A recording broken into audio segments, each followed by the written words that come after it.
कि इसकी कीमत मैदान क़यामत में पता चलेगी।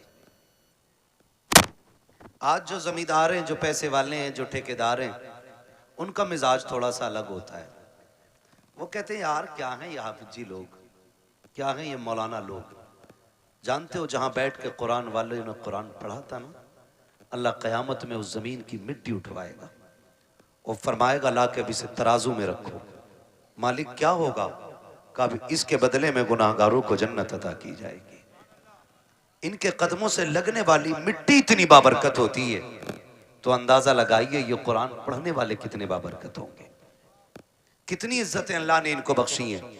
लेकिन हमारा तो मिजाज ही अलग है। और एक बात समझ बैठी है हम लोग के जो होगा देखा जाएगा, देख लेंगे, जो होगा देखा जाएगा, अभी मौज कर लेने दो।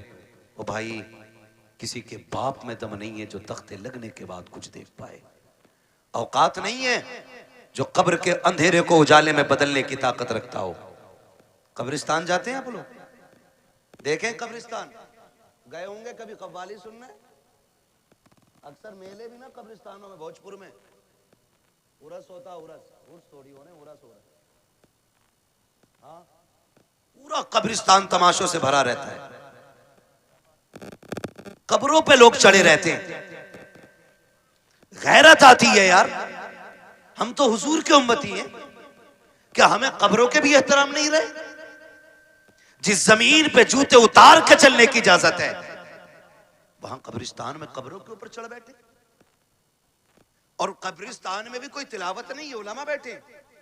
कब्रिस्तान में तो जोर से कुरान पढ़ने तक की इजाजत नहीं। कव्वालियां हो रही हैं, तमाशे हो रहे हैं, जूते पहन के गधे घोड़ों की तरह दौड़े जा रहे हैं। मरना नहीं है, आना नहीं है कब्रिस्तान में एक दिन, ख्याल नहीं है कुछ भी हमें। ओ भाई, कब्र वो जगह है जहां सबको आके लेटना है। और किसी की कब्र ऐसी नहीं होगी कि किसी की कब्र में ईंट लग गई और किसी की में सोना लग गया, किसी की में लोहा लग गया। कब्र सारी कच्ची होनी है। तजर्बा ना हो तो कर लेना, कब्रिस्तान जाओगे पता चल जाएगा। हुए नाम वर्बे निशां कैसे कैसे, जमी खा गई आसमां कैसे कैसे। सुभान अल्लाह, सुभान अल्लाह। सभी को मरना है, लेकिन तैयारी कोई नहीं है, कोई तैयारी नहीं। और कई बार तो सीधे मदरसे वालों को लोग गालियां देते, ताने देते, तरह तरह की बातें करते। अगर मस्जिद का इमाम या मौलवी समझाने बैठ जाए ना, तो कहते हैं जी तब चलेंगे जब खुतबा होगा। मौलाना बहुत कड़वा बोलते, खुतबे के टाइम मस्जिद में जाना है। हमारी कौम इतनी बेगैरत हो गई है, हमें खतीब भी वो चाहिए जो यहां बैठ के शेख चुल्ली की हरकतें पूरी अदा करें, जो मिंबरों पे बैठ के तमाशे करें, जिनकी बातों में मजाकें हों। हम इतने बेगैरत होते चले जा रहे हैं। इन महफिलों का मतलब यह होता था, अगर कोई गुनाह का आदी होता था तो महफिलों में आकर के तौबा करके उठा करता था। आज ये मकसद खत्म हो गए। कह रहा बड़ा मजा आया यार, वो तो माइक फेल कर गया, उसने तो साउंड उड़ा दिए, उसने तो पत्ते बजा दिए, कुछ नहीं बजने वाला। आज दम है ना सीने में, तो आज बज रहा है जो भी बज रहा है। आज ताकत है ना, आप भी बुला रहे हो, डॉक्टर साहब भी कह रहे हैं आ जाना। कल जब सांस फूलने लगेगी और बात भी एक सांस में पूरी नहीं होगी ना, तो फिर गैर तो गैर अपने भी दो रोटी देने तैयार नहीं होते। ये दुनिया बड़ी बेवफा है, इसके धोखे में मत रहना। तुम जितना चाहो कमा लो, तुम्हारा कमाया हुआ रखा रह जाएगा। तुम्हारे बाद वाले मौज करेंगे, हिसाब तुम्हें देना पड़ेगा। ये याद रखो, मेरी कमाई का हिसाब मुझे देना है। खाएंगे बच्चे, हिसाब में दूंगा। खाएंगे बच्चे, हिसाब आप दोगे। तो जिंदगी ऐसी गुजार के जाओ कि जो हिसाब भी आसान हो जाए, कब्र की मंजिलें भी आसान हो जाए। हम किधर चलने लगे, हम किधर। मौलवी साहब को हटाओ, इन्होंने तो मेरे जुए के बारे में बात कर दी, ये इमाम नहीं रहेगा। इसने मेरे सट्टे के खिलाफ बात की है, ये इमाम नहीं रहेगा। इसने ढोल के खिलाफ तकरीर की है। मेरा बेटा तो इकलौता ही था ना, मुझे तो आतिशबाजी करनी थी। और यार कई लोग कहते हैं कि शादी एक बार होती है। मैं कहता हूं भाई, शादी एक बार होती है तो जिंदगी भी एक ही बार मिलती है। अभी से जैसे चाहो गुजार लो, इसे चाहो तो अल्लाह को राजी करके गुजार लो और इसे चाहो तो अल्लाह को नाराज करके गुजार। माफ कीजिएगा, अगर मैं अभी खड़ा कर लूं ना तो 90% नौजवानों को नमाज याद नहीं होगी। 100 में 90 लोगों को नमाज दुरुस्त याद नहीं होगी। ये कंडीशन है हमारी।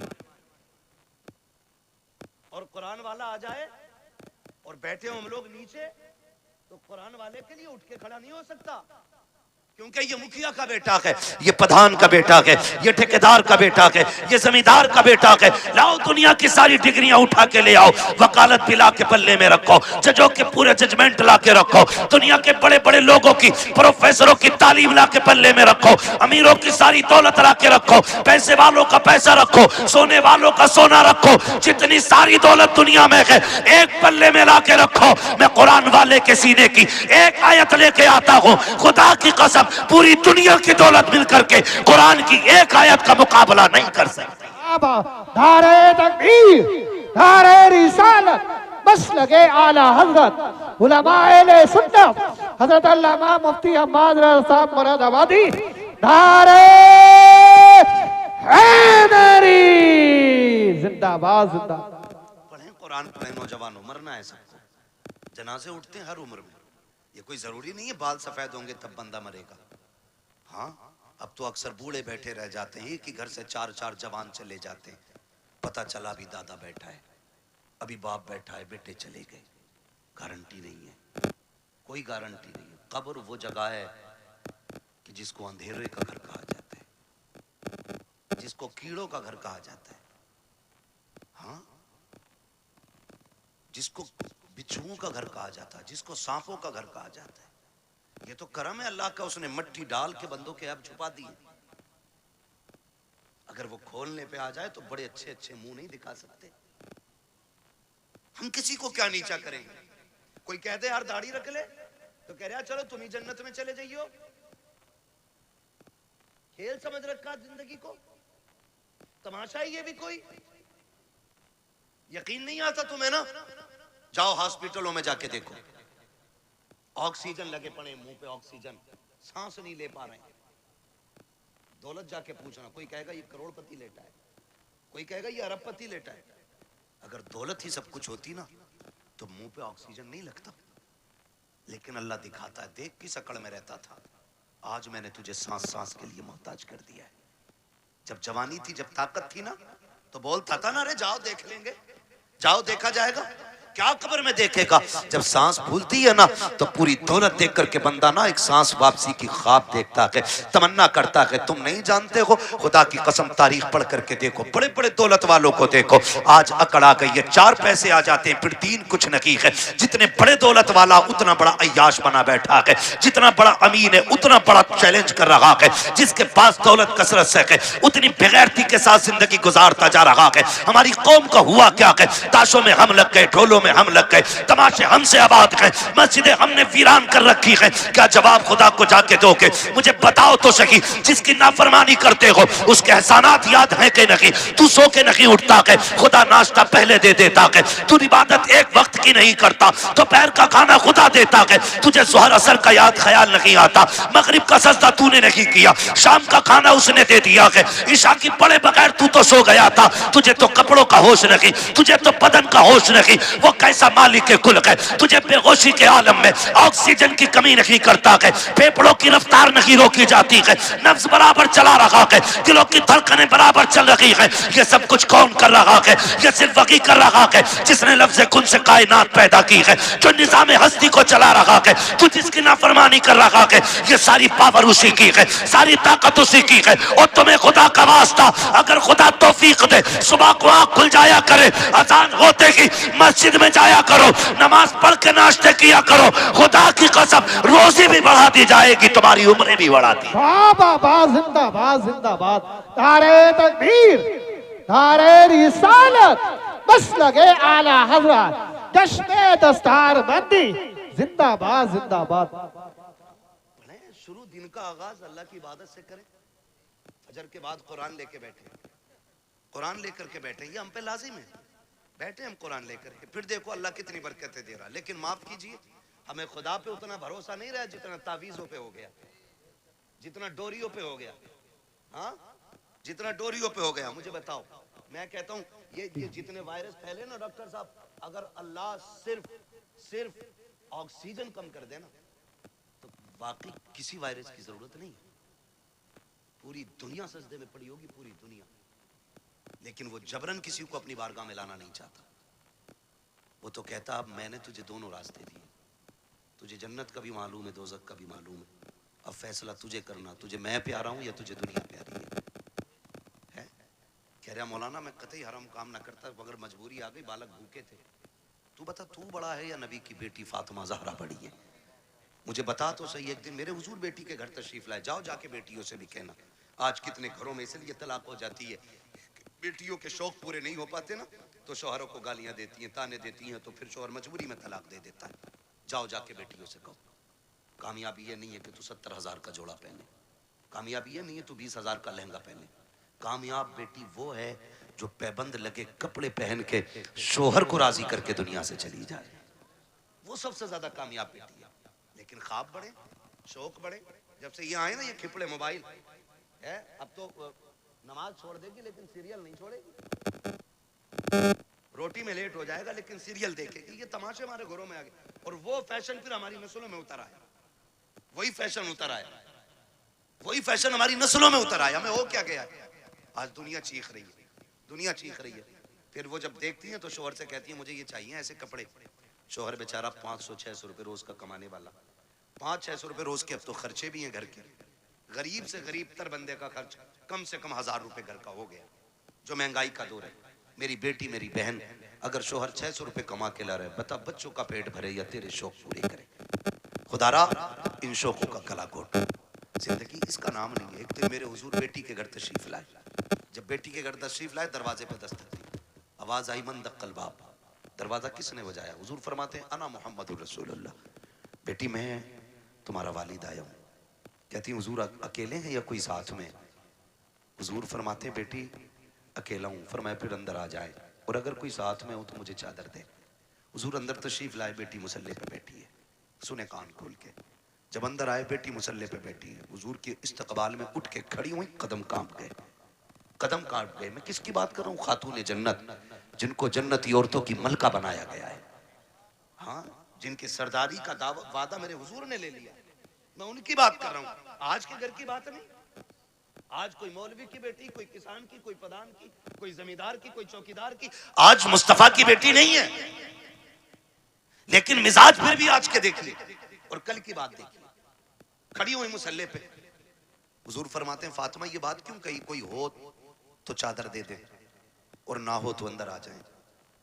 कहती हैं अब बाबा जो दुपट्टा मैंने ओढ़ रखा है ना, इसके पैबंद खुल गए हैं, कोई और होता तो मैं इसके ऊपर से आपकी चादर डालती, लेकिन बाप है और बाप बेटी का पर्दा क्या। जब आए ना तो बेटी कांपी, गिरने लगी। हुजूर ने बेटी को संभाला, फरमाते फातिमा खैर तो है?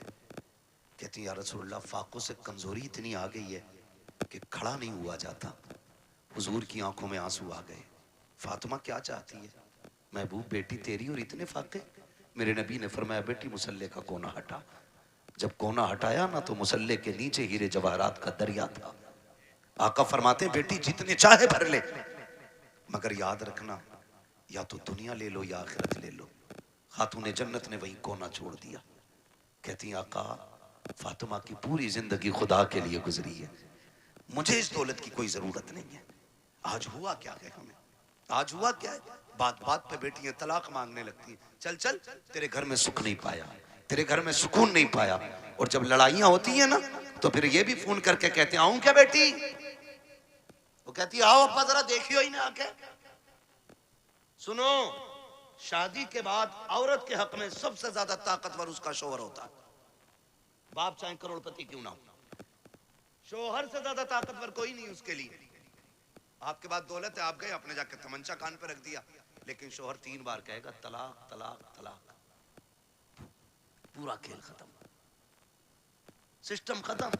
अब आप कुछ नहीं कर सकते, मार सकते हो लेकिन बेटी को जिंदगी नहीं लौटा के दे सकते। जो इज्जत गई है वो नहीं लौटा के दे सकते। आपसे भी थोड़ी सी गुजारिश है, मियां बीवी के झगड़े हुआ करे तो उड़ के न जाया करो। उड़ के न जाया करो। क्या कर बेटी, गलती तेरी है तो राजी तू कर, और गलती शोहर की है तो फिर हम बाद में बात कर लेंगे। गरम गुस्से पे ना जाओ। नुकसान किस चीज का हो रहा है? झगड़े पहले भी होते थे और आज भी हो रहे हैं, लेकिन फर्क इतना, पहले झगड़े होते थे और बीवी घर जाते जाते 8 दिन लग जाते थे, गुस्सा ठंडा हो जाता, और आज तो औरतें भी इतनी चला के पहले फोन लगा लिया, फिर कह रही है आदमी से, बताओ क्या कह रहे थे तुम, फोन चालू है, मेरे बाप को क्या कह रहे थे, तो वो उसे क्या मालूम फोन लगा हुआ, वो कहते तेरे बाप को भी देख लूंगा, वो सुन रहा है उधर, अभी झगड़ा खत्म नहीं हुआ, गाड़ी दरवाजे पे, क्या कह रहा भाई, देख के दिखा, आए गिरबान पकड़ लिया, बस इतनी गुस्सा का पीता हो गई तलाक, मरो अब जा करके। और ये तलाक कराने वाले खुद अपनी बेटी को इज्जत के टुकड़े नहीं दे पाते।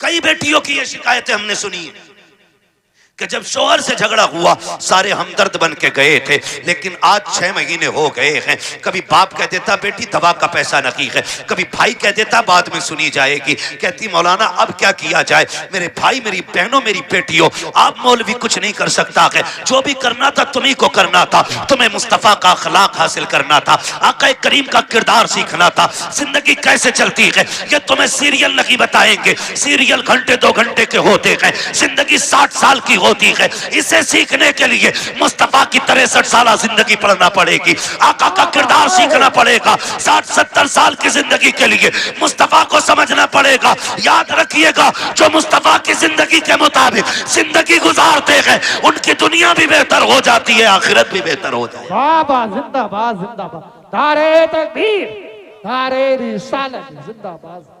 कोशिश करें हुजूर की जिंदगी सीखें, लेकिन दिल के पपोले जल उठे सीने के दाग से, इस घर को आग लग गई घर के चिराग से। माफ कीजिएगा, हमारी कौम को जितना शौक नाचने और कूदने का है ना, उतना अल्लाह रसूल की बातों का शौक नहीं है, हाँ, उतना शौक नहीं है। हमारे इलाके में अक्सर 2-4 जगहें ऐसी हैं जहां पे ढोल दबंगर तमाशे सब कुछ हो रहे हैं। क्यों हो रहे हैं? क्या ये जायज है? मुझे जरा दिल पे हाथ रख के बताओ। मजार बना है ये मेरे सामने, दिख रहा है मुझे, मजार है। ये जो अल्लाह वालों के मजार बने, ये क्यों बने? क्या ये तमाशे करते थे? इनके गलों में ढोलक लटकी रहती थी? मजार उनके बने हैं जिन्होंने रातें भी जाग के गुजारी हैं, दिन रोजों में गुजारे हैं। इबादत करने वालों के मजार बने और उनके मजार पे पक्के पक्के शराबी बेनमाजी आते हैं। एक की दाढ़ी नहीं होती और कह रहा मुझे चढ़ गया चिश्ती रंग रंग। ये रंग है चिश्ती? एक वक्त मस्जिद में जाने की तौफीक नहीं, वो कह रहा है मुझे चढ़ गया चिश्ती रंग रंग। ये चिश्ती रंग है? ये शैतानी रंग है तुम्हारा, ये इब्लीसी रंग है। रंग चढ़ा था अबू बकर पे, रंग चढ़ा था मेरे नबी का उमर पे, रंग चढ़ा था उस्मान गनी पे, रंग चढ़ा था मौला अली पे। बाबा बाबा जिंदाबाद। इन लोगों पे रंग चढ़े, ये लोग हैं अल्लाह वाले। आज तमाशे माफ कीजिए, हाथ जोड़ के कह रहा हूं, बुरी लगे लगे, मैं आईना हूं दिखाऊंगा दाग चेहरे के, जिसे खराब लगे सामने से हट जाए। मैं चापलूसी करके डॉक्टर साहब ने बुलाया, साहब के हुक्म था, कारी साहब कबिला की मेहनत है, तो मैं इसलिए नहीं आया हूं तुम्हारी चापलूसी करके पैसा बटोर के निकल लूं। इतना कड़वा बोल के जाऊंगा कि आखिरी सांस तक याद रखोगे। हाँ, आखिरी सांस तक याद रखोगे, इतना कड़वा बोलूंगा, इसलिए कि फ्री की जन्नत मेरी झोली में नहीं। मुझे पता जन्नत सस्ती होती तो हुसैन करबला में 72 साल न कटवाता। क्या बात। जन्नत इतनी सस्ती होती तो बिलाल कभी खाल अंगारे और कोयलों से न जलवाते। जन्नत मुश्किल थी ना, तभी तो अंगारों पे जलाए गए। सुहैब रूमी जैसे लोग, हुजूर के ऐसे आशिक, खुदा की कसम तारीख पढ़ो आज भी कलेजे कांपते। क्या किया हमने दीन के लिए? क्या किया? हाँ, होता क्या, पूरा सा आ गया बाबा का चंदा दे दो। पहली बात तो सुने, हलाल कमाई इतनी इज्जत वाली होती। फरमाया गया हलाल कमाई का 1 रुपया भी अगर कब्र में गिर जाए और तख्ते लगा दिए गए हों, फरमाया गया तख्ता हटा के रुपया निकाला जाए। 1 रुपए की इतनी वैल्यू है। जबकि सगा भाई मुंह ना देख पाया हो, बेटे ने बाप को ना देखा हो, बाप ने बेटे को ना देखा हो, तख्ते हटा के मुंह दिखाने की इजाजत नहीं है। लेकिन रुपया निकालने का हुक्म है। तेरे रुपए की इतनी अहमियत है इस्लाम की नजर में, तो हमारी नजर में कितनी अहमियत? उर्स हारिया बाबा का ठीक है, उर्स करो लेकिन शरीयत के दायरे में करो। उर्सों से मुखालफत नहीं, तुम्हारे तमाशों से तकलीफ है। सुन सकते हैं कड़वी बातें? बोलूं जरा मैं? मेरे सामने नौजवान बैठे, जवान बिगड़ते हैं तो बच्चे इनकी उंगली पकड़ के मेलों में जाते हैं। आज 28 साल का मेले में गया तो 8 साल का उंगली पकड़ के गया, कल ये 28 का होगा 8 के को पकड़ के ये ले जाएगा। ऐसे ही उसूल चलता रहेगा और तुम जाहिल के जाहिल रह जाओगे, कभी तरक्की नहीं कर पाओगे। ये हालत हमारी रहेगी, याद रखना। उर्स आर्या साहब बड़ी धूमधाम से चादर घूम रही है, चंदा हो रहा, करो। फिर क्या होता? कव्वाला आर्या, नाम नहीं बताऊंगा, पूरा लग जाता लोगों को। मेरा नाम माइक में लिया था भाई, कव्वाला रहा, कौन है ना? फना आ रहा है। अच्छा, फिर तो सारे ही दीनदार होंगे कि ना? जवाब के लिए एक लेडीज भी बुलाई है। इतना बड़ा मजमा मेरे सामने बैठा है, दिल पे हाथ रख के बताए, हम में से कौन इतना बेगैरत है जो अपनी बहन बेटी को दूसरे के सामने स्टेज पे नचाना पसंद करता हो? है कोई इतनी बड़ी भीड़ में जो अपनी बहन बेटी के बारे में ये चाहे कि मेरी बेटी 4 लोगों के सामने कपड़े उतार के ना चले? हम तो अपने घर के अंदर इतने गैरत वाले बनते कि बेटी के सर से दुपट्टा भी उतरने नहीं देते। जब हमें अपनी बेटी के बारे में इतनी गैरत आती है तो फिर वो जो आके स्टेज पे बैठी वो भी तो किसी की बेटी होगी ना? ओ भाई, वो भी तो किसी के घर की इज्जत होगी। मुझे बताया जाए, हमें अपनी बेटियों की इज्जत इतनी प्यारी है तो पराई बेटी को नचाने का हक तुझे किसने दिया है?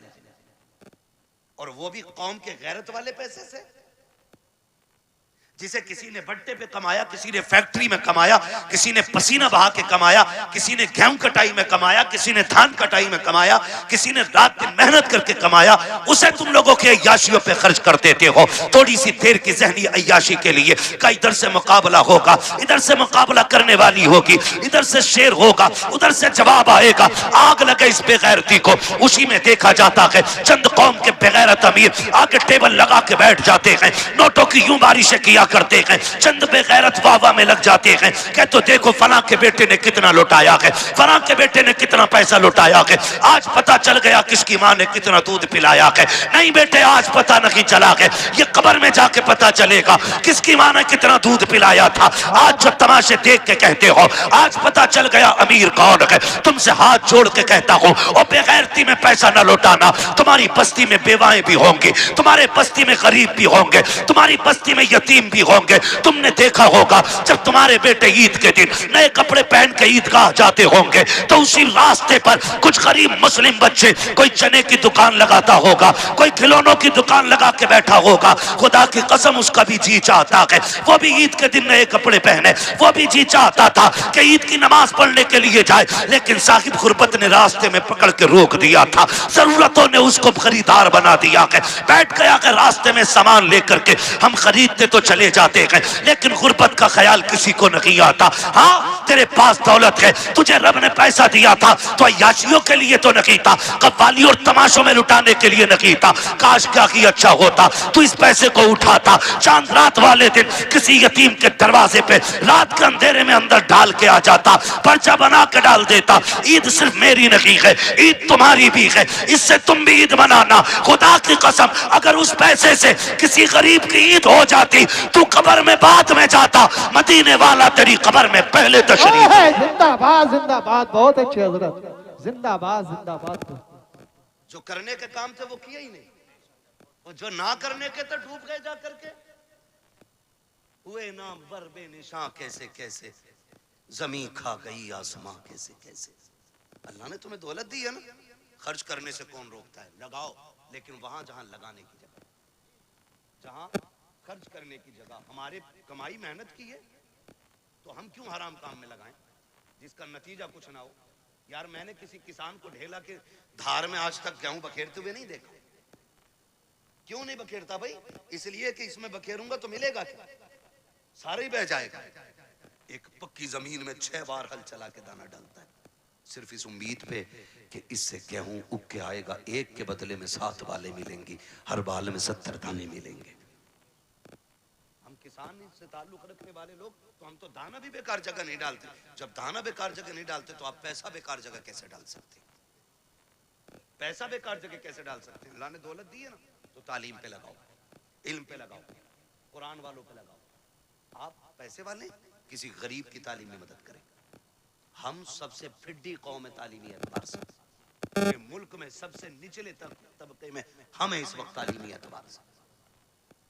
गवार हैं हम लोग, इतने गवार। डॉक्टर साहब अक्सर निकलना होता है, हम लोग तो रातों के मुसाफिर, और अक्सर कहते हैं उजाले अपनी यादों के हमारे साथ रहने दो, न जाने किस गली में जिंदगी की शाम हो जाए, है ना। जिंदगी मौत, मौत बहुत तेजी से हमारी तरफ बढ़ रही है, बहुत तेजी से। वो बहुत दूर नहीं है, बहुत तेजी से, बस इशारे की देर है, बस यूं ही पकड़ लिए जाओगे, हिलने का मौका नहीं मिलेगा। कई बार डॉक्टर साहब इस बात का जिक्र करते, मुझसे कहने लगे मुफ्ती साहब मैंने देखा, कई बार लगता है डॉक्टरों को कि यार ये क्या 2 खुराक में ठीक हो जाएगा, लेकिन वो मर जाता है। वो कई बार ऐसे मरीज हमारे पास आते हैं कि लोग कह देते हैं बचेगा नहीं, लेकिन फिर भी बच जाता। कहते हैं तब पता चलता है जिंदगी देने वाला भी अल्लाह है और मौत देने वाला भी अल्लाह है। सारी चीज का मालिक अल्लाह है। मेरे अजीज, मैं आपसे बात अर्ज कर रहा हूँ, जब कभी रातों में गुजरना होता है ना, तो जिस कौम के अंदर, जिस बस्ती के अंदर 9 बजे सारे सो जाते हैं तो हम समझ जाते हैं यहाँ मुसलमान नहीं है, और जहां 12 बजे तक चौक में लोग बैठ के मोबाइल चलाते हैं हम समझ जाते हैं यहाँ मुसलमान रहते हैं। क्योंकि वक्त की सबसे बड़ी बर्बादी अगर कोई कौम कर रही है तो वो मुसलमान कर रहा है। हमें अपने वक्त की कीमत मालूम नहीं, हमें अपने वक्त की कदर मालूम नहीं। नौजवानों, वक्त की कदर करो, वक्त को गनीमत जानो। कल ये चला जाएगा ना, एड़ियां रगड़ के मर जाएंगे, एक सांस कोई उधार नहीं देगा। सिकंदर नाम सुना होगा, एक बादशाह गुजरा, नाम सुना ना सिकंदर का, बड़े बादशाहों में नाम आता सिकंदर का। सिकंदर अपनी मुहिम पर था और रास्ते में, सफर में उसे सांप ने काट लिया। जब सांप ने उसे काटा ना, तो उसकी फौज में तबीब थे, बड़े बड़े हकीम थे, सारे इलाज में लग गए। कुछ दिन उसको दवाइयां दी, आखिरकार उनको कहना पड़ गया बादशाह अब इलाज बस से बाहर है, मौत करीब आ गई है। उसने कहा क्या मैं गरीबुल वतन मर जाऊंगा? क्या मुझे अपने मुल्क की मिट्टी नसीब नहीं होगी?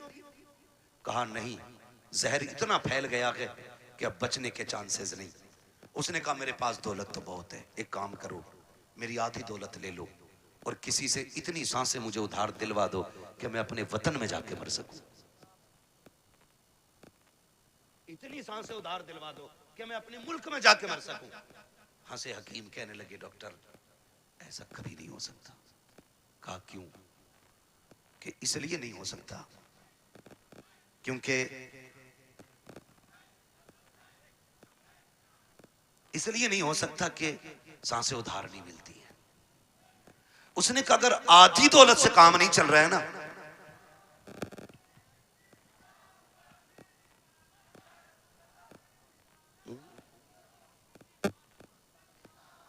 अगर आधी सांसों से भी, उसने कहा अगर आधी दौलत से काम नहीं चल रहा है ना, तो कहा फिर ऐसा करो मेरी पूरी दौलत उठा लो। तवज्जो है सारे लोगों की? तवज्जो करें जरा, मेरी तरफ देखें। उसने कहा अगर आधी दौलत से सांसें नहीं मिल रही ना, तो उसने कहा मेरी सारी दौलत ले लो, मेरी सारी दौलत ले लो, लेकिन इतनी सांसें मुझे दिलवा दो कि मैं अपने वतन में जाके मर सकूं। भाई शांति से आके बैठ जाओ। उसने कहा इतनी सांसें मुझे दिलवा दो कि मैं अपने वतन में जाके मर सकूं। तो उसने कहा बादशाह पूरी दौलत लेकर भी तुझे एक सांस कोई उधार नहीं दे सकता। उसने कहा फिर सुनो, अगर मेरी दौलत किसी काम की नहीं है ना, तो फिर एक काम करना, मैं मर जाऊं ना तो मेरे हाथ कफन के बाहर निकाल देना। क्या करना है? कफन के, बोले कफन के, मैं मर जाऊं तो मेरे हाथ कफन के बाहर निकाल जाना। क्यों सिकंदर? उसने कहा ताकि जमाने को पता चल जाए दौलत पे भरोसा ना करना। ये सिकंदर के काम ना आ सकी तो तुम्हारे क्या काम आ सकती है। और ये भी निकाल के बता देना कि मैं वो बेवकूफ बंदा हूं जिसने सब कुछ दौलत को समझा था, लेकिन जब आया था तब भी हाथ खाली थे और जा रहा हूं तब भी हाथ खाली है।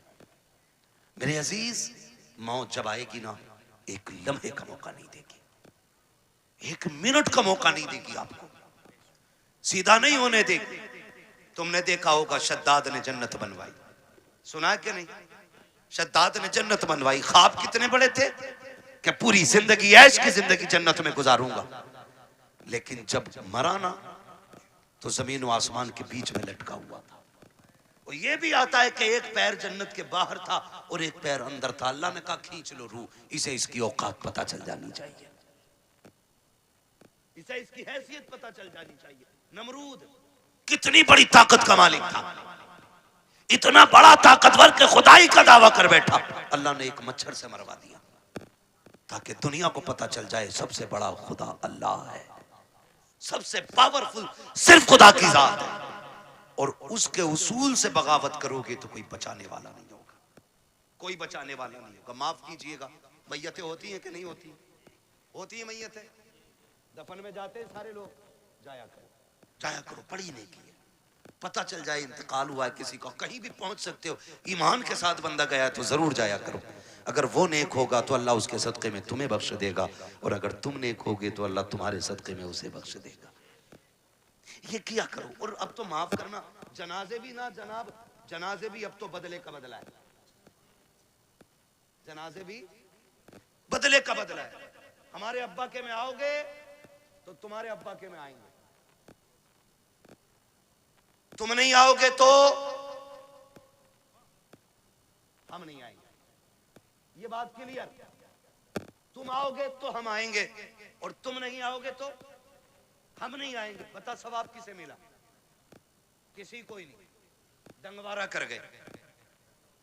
हाँ भाई, एक थप्पड़ तूने मार लिया, एक हमने मार लिया, बात बराबर हो गई ना। तो अब जनाजे भी खुदगर्जी में हम लोग जा रहे हैं। और माफ कीजिएगा, जनाजा अमीर का होता तो भीड़ देखने मिलती है, और जनाजा गरीब का होता है तो लोग कंधा भी नहीं देना चाहते। जन्नत दौलत और गुर्बत पे टिकी हुई नहीं है, ये याद रखना। अगर ये लगता है कि अमीर के जनाजे को कंधा देने में ज्यादा सवाब है तो ये सबसे बड़ा धोखा है। मैं तो कहता हूं कंधा उसे जाके जल्दी दिया करो जिसे कोई कंधा देने तैयार ना हो, उसे पहले कंधा दिया करो दौड़ के, जिसका जनाजा कोई उठाने वाला ना हो। क्योंकि तुम नहीं जानते हो, जिसके जनाजे को भीड़ लगी है ना, लगता है ये दिखावे करके गया है, हमारे जैसा उसका शोहरा टीप टाप रही होगी, लेकिन जिसे कंधा कोई नहीं दे रहा है ना, तो समझ जाओ हो सकता है इसने रातों में इबादत की हो, इसने तब रब को आवाज दी हो जब कोई ना देख रहा हो, इसलिए लोग इसे कंधा देने तैयार नहीं।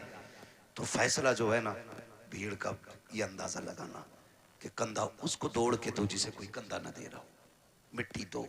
अब तो वक्त नहीं है, माफ कीजिएगा, हालात ये हो गए कि जनाजे को मिट्टी देनी तो बड़ी बात है, नमाज पढ़ के आधे निकल लेते, तो मसरूफी इतने हो गए, टाइम किसके पास है मिट्टी तक जाने का? हैं? दुआ अजी मिट्टी डाल दे 3 मुट्ठी, बड़ी बात है। कह रहे आप बैल खोलोगे, छोड़िए, दुकान खुली रह गई, एक दिन आएगा मेरे लाल आंखें खुली रह जाएंगी। आज दुकान खुली है, बैल खुले, कल आंखें खुली रह जाएंगी। हाँ, वासिफ अली वासिफ ने जब किसी को खाना दिया ना भूखे को, तो पूछा था किसी ने क्या कर रहे हो, तो उसने कहा था यार कुछ नहीं, अपने जनाजे की भीड़ इकट्ठी कर रहा हूं। इतने अच्छे काम कर जाओ, लोग तुम्हारे जनाजों में शरीक होने लगे, जनाजों में शरीक होने लगे।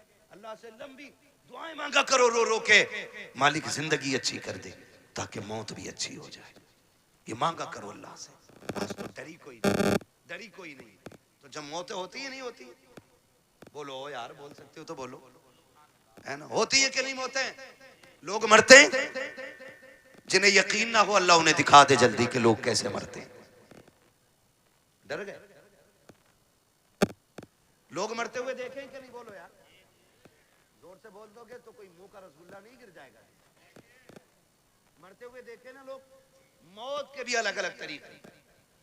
रूह जब निकलती है ना, इधर से निकलना शुरू होती है और ऐसे निकलती हुई आती है, घुटनों में आती है ना तो रूह फिर अटकती है, फिर नेकियां काम होती आती हैं ना तो फिर रूह निकलती है, फिर कमर में जाकर रूह अटक जाती है, फिर नेकियां सहारा देती हैं तो फिर रूह पर चलती है।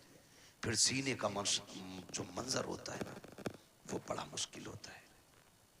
जब सीने में रूह अटकती है ना करके तब इंसान को याद आता है कितने पाप किए थे और कितनी नेकियां की थी। तब एक एक करके नेकी याद आती है, एक एक करके गुनाह याद आता है। फिर सोचता है काश कुछ ऐसा कर लेता कि जो कब्र के उजाले का भी इंतजाम हो जाता।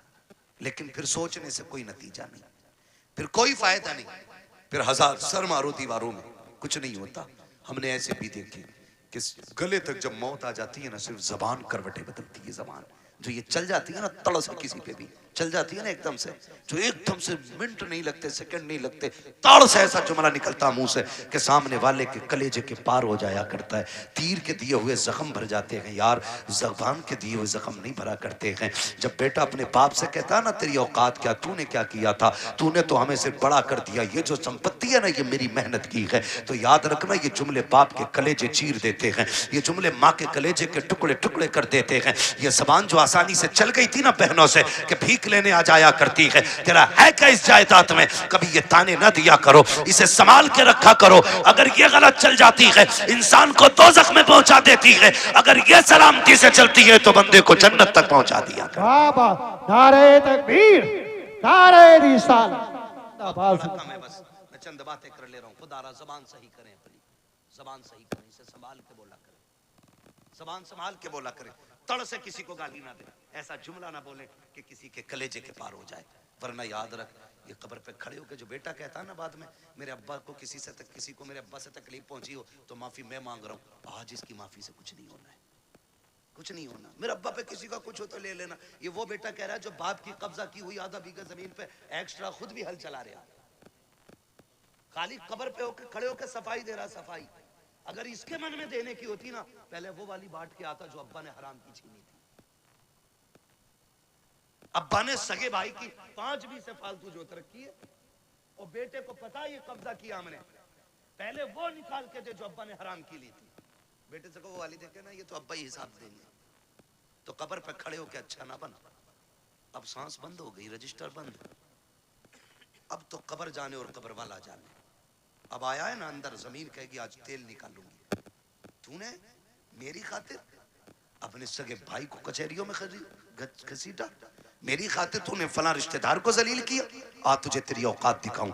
जब रगड़ेगी ना तो सुरमा बना देगी सुरमा, कोई बचाने वाला नहीं होगा। तुम तो इस खुशी में बेखुशी में ये भूले बैठे हो के तीजा हो गया है बंदा जन्नत में पहुंच गया होगा, 40वां हो गया जन्नत में पहुंच गया। हुकूकुल इबाद का मामला इतना सख्त है मेरे अजीज, तुम एक नहीं सैकड़ों नहीं हजारों तीजे 40वें करा लो।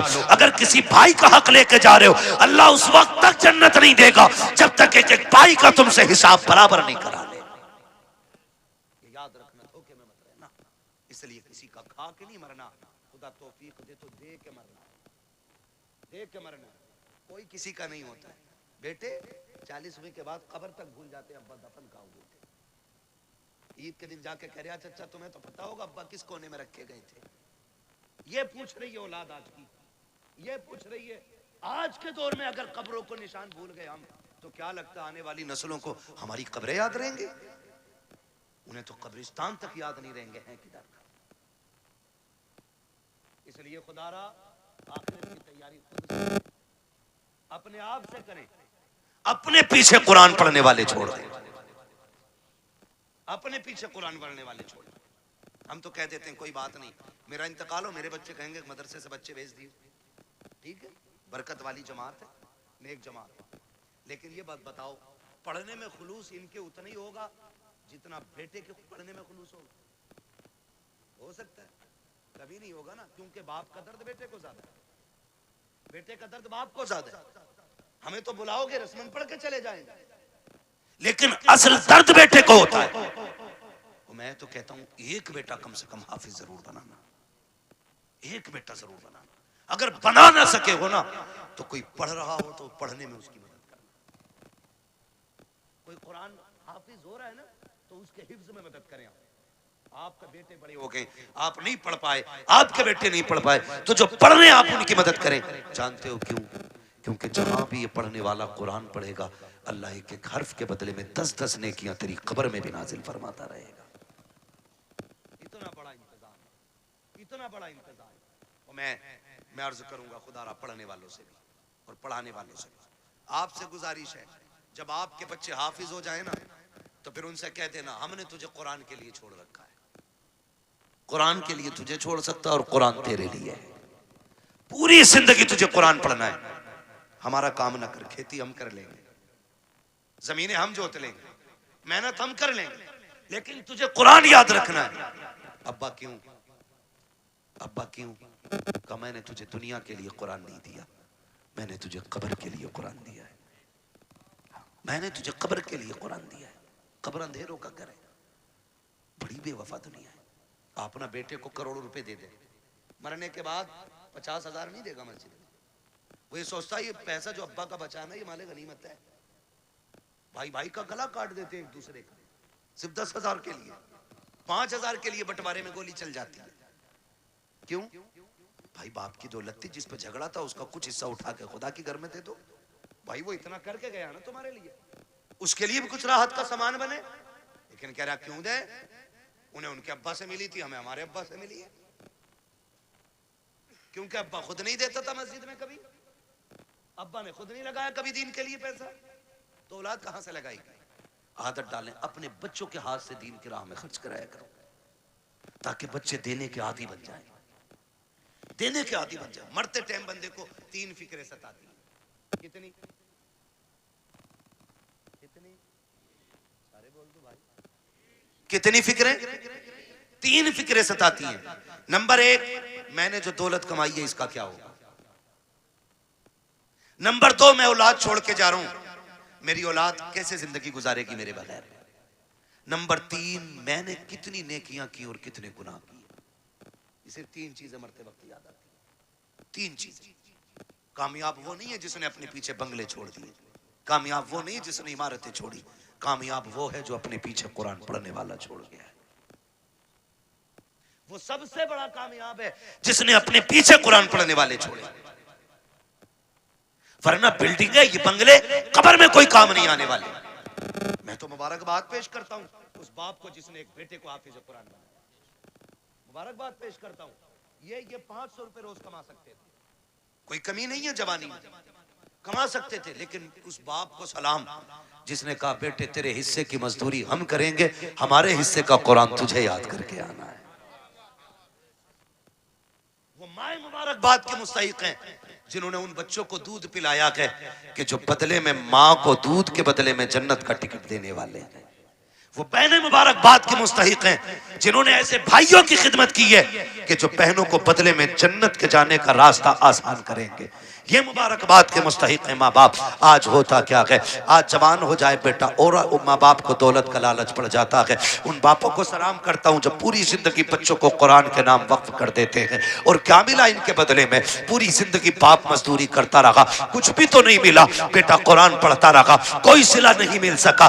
बस किस दिन के इंतजार में, काश मैं मरूंगा तो इसका कुरान काम आएगा, ये बेटा काम आएगा।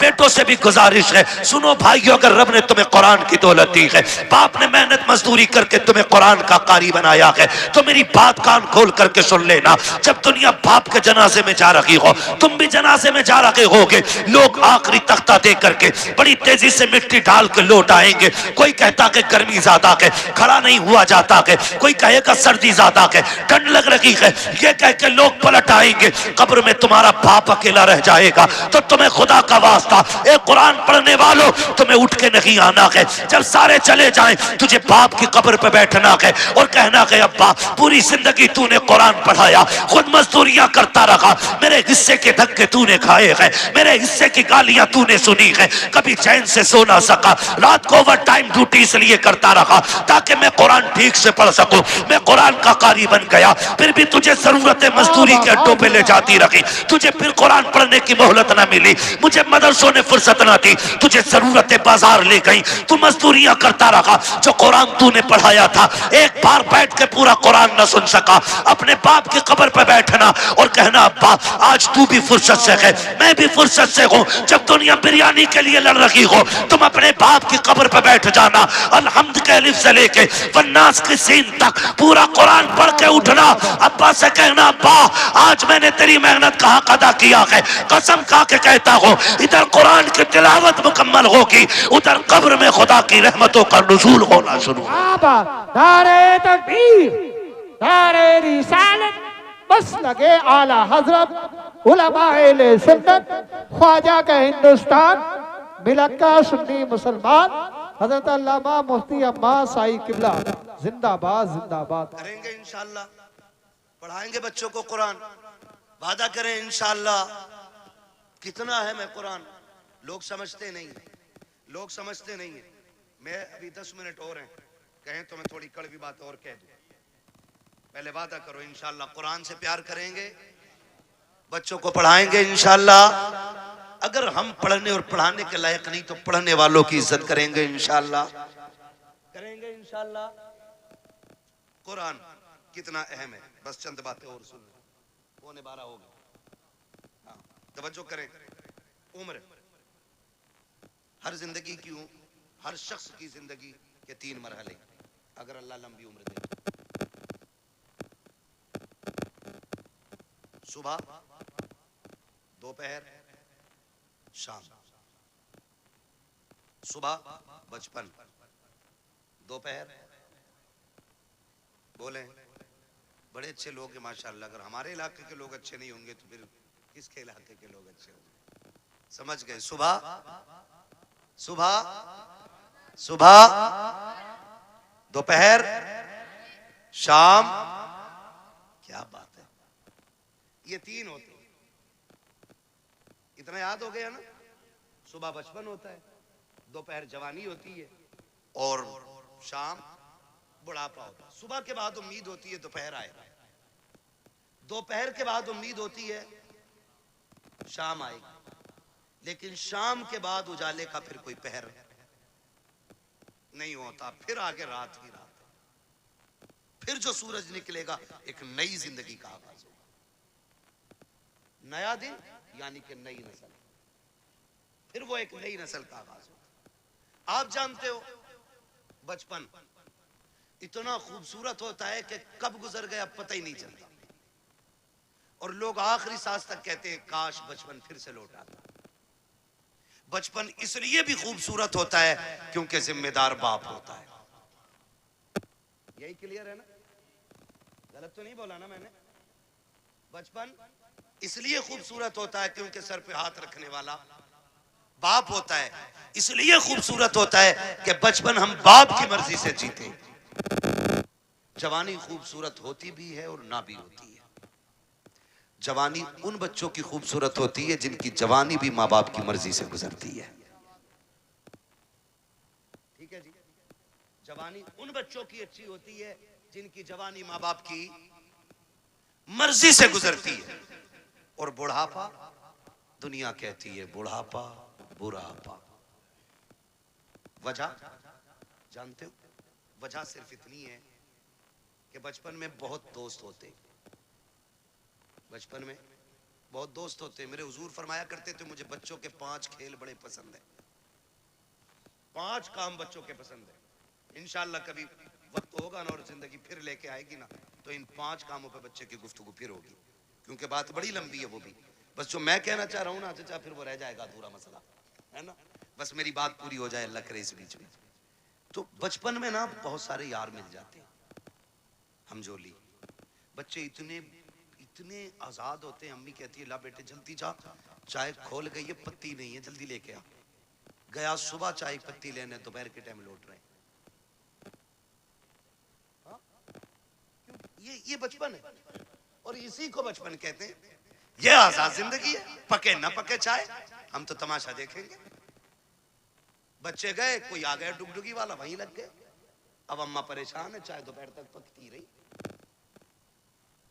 ये है ना, ये आजादी होती है बचपन की। और बचपन के यार बड़े सच्चे होते हैं। अभी लड़ेंगे कल किसी पंचायत के बगैर फिर एक हो जाएंगे। ना कोई मुकदमा, ना कोई बहस, ना कोई पंच, ना कोई पंचायत। आज लड़के गए थे, सुबह फिर गले मिल जाते। इतना आजाद बचपना। और जवानी, जवानी में जिसके पास पैसा है उसके 1000 यार है। बस समझ गए ना? दो चीजें, वक्त और पैसा। जिसके पास है ना उसके 1000 यार मिलेंगे। यानी यार उन्हीं के ज्यादा मिलेंगे जो बर्बाद हैं खुद भी और दूसरों को भी बर्बाद करेंगे। ये दूसरे लफ्ज मैंने बोले। भाई जिसके पास फालतू वक्त है, कोई काम नहीं है, तो वो दूसरों को भी ठलुआ बना के बैठाएगा। जो बंदा 4 पैसे कमाता, कहीं काम से लगता, बच्चों को हलाल रोजी खिलाता, दुकान बंद, वो भी बैठा उसके साथ।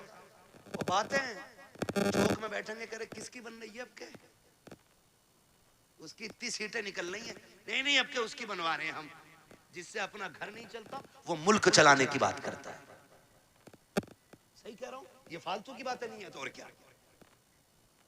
ठलुए लोग, चाय बिगाड़ने वाले लोग, चौक में बैठ के अपना भी वक्त बर्बाद करते हो, दूसरों का। खैर इधर नहीं जाना है, बस इतना बताना चाहता हूं, जवानी में भी 1000 यार हो जाते हैं। एक सबसे तन्हा उम्र आती है बुढ़ापे की उम्र, जिसमें गैर तो गैर अपने भी साथ नहीं निभाते, अपने भी साथ नहीं निभाते। सगा बाप बैठा है, सगा बाप, बेटा सुबह उठा, ड्रेस पहनी, मोबाइल हाथ में लिया, कुनमुना किया और निकल लिया। बाप मुंह देखता रह गया, रात सांस उखड़ रही थी, सुबह बेटे से दवा मंगानी थी, इसने तो मुंह तक नहीं छुआ, ये तक नहीं पूछा रात कैसी गुजरी, चला गया। फिर बाप सोचता शाम को आएगा बेटा, फिर बातें करूंगा। फिर शाम को बेटा आया तो मूड खराब था, माथे पे लकीरें थी, गुस्से में गुस्सा, जल्दी करो, जूता लाओ, पानी लाओ, ये लाओ, वो लाओ। बाप फिर डर गया, लगता है बाहर किसी ने टेंशन दे दी है। बाप फिर ठहर गया, उसने फिर मन की बात न कही। इसी हाल में महीने बीत जाते हैं, 2 बातें बाप बेटे से नहीं कह पाता। तुमसे हाथ जोड़ के गुजारिश करता हूं, तुम बच्चों को वक्त दो, हक है उनका, बीवी को वक्त दो, हक है उनका। रोज 10-5 मिनट माँ बाप को दे लिया करो। तुमसे वो कुछ नहीं मांगते बदले में, सिर्फ रोज शाम में बैठ के ये पूछ लो, अब्बा बता आज खाना खाया था? वो कहे खाया था। पूछ क्या खाया? अच्छा लगा कि नहीं लगा? ये पूरी जिंदगी हमसे कहते रहे, बेटे बता तुझे क्या पसंद है? बाप की मर्जी मछली की थी, हमने कहा नहीं आज हमें तो बिरयानी खानी है। बाप ने अपना फैसला कैंसिल किया कि बेटे की पसंद की बिरयानी बनाई जाए। बाप चाहता था बिरयानी बने, हमने कहा कोरमा खाना है। बाप ने अपनी पसंद कुर्बान की, कहा बेटे के लिए कोरमा बनाओ। आज जब बाप बूढ़ा होकर के बैठ गया है, बेटा क्यों नहीं पूछता है अब्बा बता तेरी पसंद क्या है? आज वो बनेगा जो तू चाहेगा, आज वो बनेगा जो तू कहेगा, आज वो बनेगा जो तेरी पसंद होगी। कसम खा के कहता हूँ खाने ऐसे बनवाया करो, तुम्हारा मालिक इतनी दौलत नहीं देगा जितना तुम्हारा खुदा जुमलों से तुम्हें बरकतें अता। वाह बाबा, सुभान अल्लाह, सुभान अल्लाह, जिंदाबाद जिंदाबाद। मेरी बच्चों की मर्जी से रोज खाना बनता है, हफ्ते में 1 दिन बाप की मर्जी से बना। एक दिन बूढ़ी माँ को कहो अम्मा घर की मलिका तू ही है ना, आज खाना तेरी मर्जी से बनेगा, बता क्या चाहिए, बता क्या चाहिए। बस इतना पूछना माँ बाप से। और क्या तुम्हारे गुर्दे फेफड़े मांग रहे वो? बताओ तुम्हारा दिल मांग रहे वो? ये इतने गनी लोग होते हैं यार, अपना दिल दे के औलाद का दिल बचाने की कोशिश करते हैं। मैं नहीं जानता वो बात सही थी कि गलत थी, लेकिन इतना मैंने मोतबर लोगों को भी वो बयान करते सुना कि किसी लड़की ने अपने महबूब से कहा मुझे तेरी माँ का दिल चाहिए, और उसने जाके माँ का दिल निकाल लिया, लेके गया महबूबा के पास, कल ले तूने दिल मांगा था, ले आया हूं। उसने ठुकरा दिया ये कह करके जब तू माँ का ना हो सका तो मेरा क्या होगा, मेरा क्या होगा। अल्लाह अकबर। जब इतना सुना गिरा, खड़े से गिर गया, खड़े से गिरा, माँ के दिल से आवाज आई मेरे लाल चोट तो नहीं लग गई? ये तो जान दे के भी तुम्हें बचाना चाहते हैं। तुमसे किसने कह दिया तुम्हारा दिल मांग रहे हैं? तुमसे किसने कह दिया ये फेफड़े गुर्दे मांगेंगे? सिर्फ 3 मिनट जिंदगी के दे दो इन्हें, 10 मिनट दे दो इन्हें, इनके पास बैठ जाया करो, इनसे बात कर लिया करो, बात कर लिया करो। नहीं जानते हम लोग, हम नहीं जानते। मैं डॉक्टर साहब बैठे हुए, डॉक्टर इसराइल साहब, पूरी जिम्मेदारी के साथ कह रहा हूँ, कसम खुदा की, कभी कभी बड़ी बड़ी ताकतवर बोतलें वो काम नहीं करती हैं जो बेटे के 2 मीठे बोल बाप को ताकत दे जाया करते हैं। बैठा करो इनके पास, इन्हें वक्त दिया करो। आज ये बूढ़े हो गए, आज ये चाहते हैं कोई हमसे दो बातें कर ले। मैंने कितने माँ बाप को दीवारों से बातें करते देखा है, दीवारों से। कई माएं झूले लेके बच्चों के बैठ गई है बुढ़ापे में, उसी को हिला रही है। बेटा किधर है? का दुबई में। बेटा किधर है? मुंबई में। बहू कहां? बच्चों को लेके वही है। फिर इसका क्या कर रही है? कहीं से देखती हूँ बचपन याद आता है, बेटे से बात करने को जी चाहता, झूला हिला के इससे बात करती। ये दिन देखने थे माँ बाप को जिन्होंने जिंदगी हमारे नाम कर दी।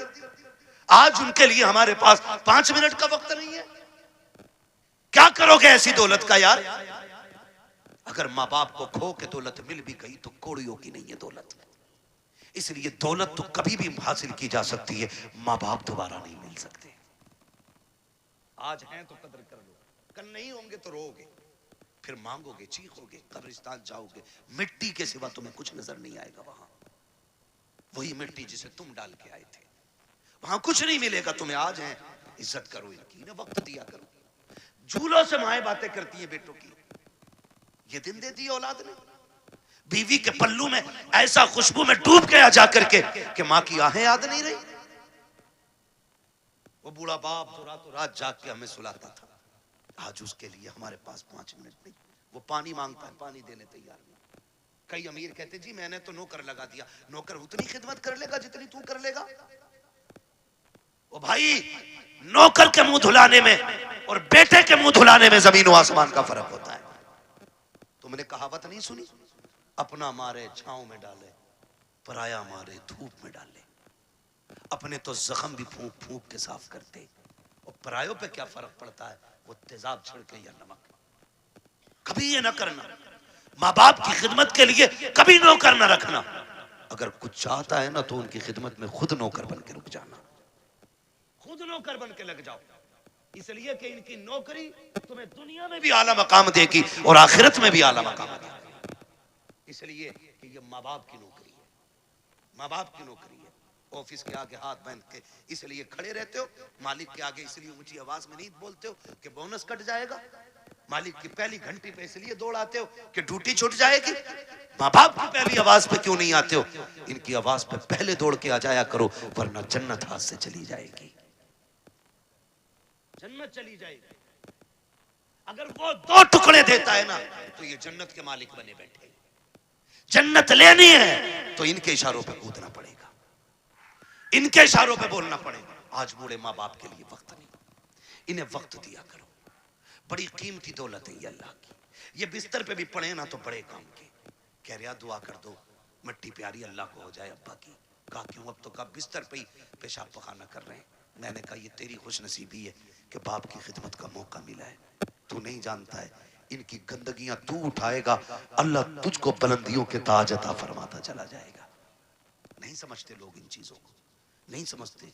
बड़े खुशनसीब है जो माँ बाप की खिदमत करते, उनकी खिदमत करके ना बड़े बन जाते। इन्हें वक्त दिया करो। मैं आपसे कहना चाहता हूं, सबसे मुश्किल दौर बुढ़ापे का आता है। कौन सा दौर आता है? समझ रहे हैं ना मेरे बच्चे? सारे नौजवान भाई भी समझ रहे हैं ना? सबसे मुश्किल वक्त बुढ़ापे का आता है। जी ये बच्चे बैठे हैं छोटे छोटे, ईद से पहले देखना, बाप लेके जाए या माँ मार्केट लेके जाए, ले जाके ना ये नहीं कहते ये वाला पैक कर दो, माँ बैठा लेती है बेटे को ऊपर, खुद बैठती है नीचे, और जूते 10 तरह के निकलवाती है, और अपने हाथ से निकालती है, पहनाती है, निकालती है, पहनाती है।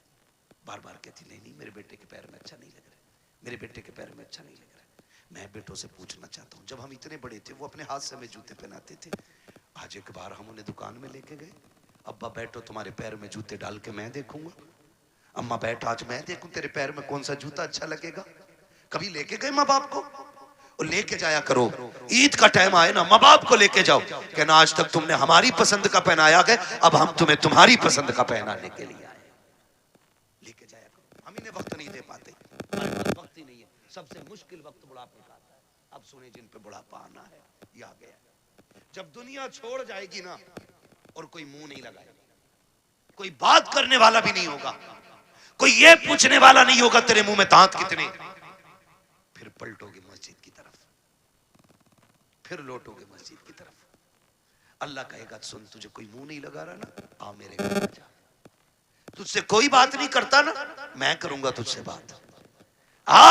अपना दर्द मुझे सुना जब तुम मस्जिद में आते हो। सुनो कुरान बड़ा जरूरी है। कहता है अगर तुझे अपना हाल सुनाना है नमाज की नियत बांध ले, तू कहता जा मैं सुनता जाऊंगा, और अगर तुझे मेरी बातें सुननी है फिर कुरान लेके बैठ जा, कुरान पढ़ता जा, कुरान की आयतों में तुझे मेरी बातों का मजा आता जाए। वाह वाह वाह, सुभान अल्लाह जिंदाबाद। जब तुम्हें कोई मुंह नहीं लगाता है फिर रब का कुरान तुम्हें सीने से लगाएगा। जब कोई साथ नहीं देता है ना फिर कुरान लेके हम बैठते। इसलिए खुदारा इतने जाहिल न रह जाना कि बुढ़ापे में भी कुरान साथी न बन सके। कम से कम इतना कुरान जरूर सीख लेना कि बुढ़ापे में जाके दुनिया साथ छोड़ दे तो रब का कुरान हमारे साथ हो। पढ़ेंगे इंशाअल्लाह, वादा करते हैं इंशाअल्लाह, पढ़ाई करेंगे इंशाअल्लाह, कुरान सीखें। अगर हमने कुरान नहीं सीखा तो कुछ भी नहीं सीखा है। बड़ी बात है बेटे को हाफिज कुरान बनाना, अपने बच्चों को हाफिज कुरान बनाओ। तुमने भी देखा होगा, हमने भी देखा, मौतें होती हैं, मौतें होती हैं, लोग बड़े बड़े पैसे वाले तड़प तड़प के मर रहे हैं। क्यों? क्योंकि आज कोई आसानी से रूह निकलवाने वाला नहीं। निकले कैसे? निकले कैसे? सारे लोग जानते हैं हॉस्पिटल की कंडीशन। आखिरी सांसें होती हैं, ले जाके अब्बा हॉस्पिटल में रख दिया, काय में वेंटिलेटर पे, अब्बा ऑक्सीजन लगी पड़ी है, जो चादर बिछी है वो भी नापाक है, उन्होंने हमारे कपड़े उतार के अपने ग्रीन कपड़े पहना दिए वो भी नापाक है, जितने नर्स और वहाँ पे डॉक्टर आ रहे हैं उन्हें भी पाकी नापाकी की तमीज़ नहीं है। मुश्किल से रूहें निकल रही हैं, मुश्किल से, बिस्तर नापाक, जगह नापाक, लोग नापाक, रहमत के फरिश्ते आने तैयार नहीं, इधर तड़प तड़प के बंदा मर रहा है, ऑक्सीजन लगी है, रिश्तेदार जो है फलों पे फल लाने पे लगे पड़े, कोई जूस ला रहा है, कोई फल ला रहा है, सेब ला रहे, केले ला रहे, मैं वो जो ऑक्सीजन में पड़ा शीशे से झांक रहा है वो हाथ नहीं उठ पा रहे हैं आज उसके।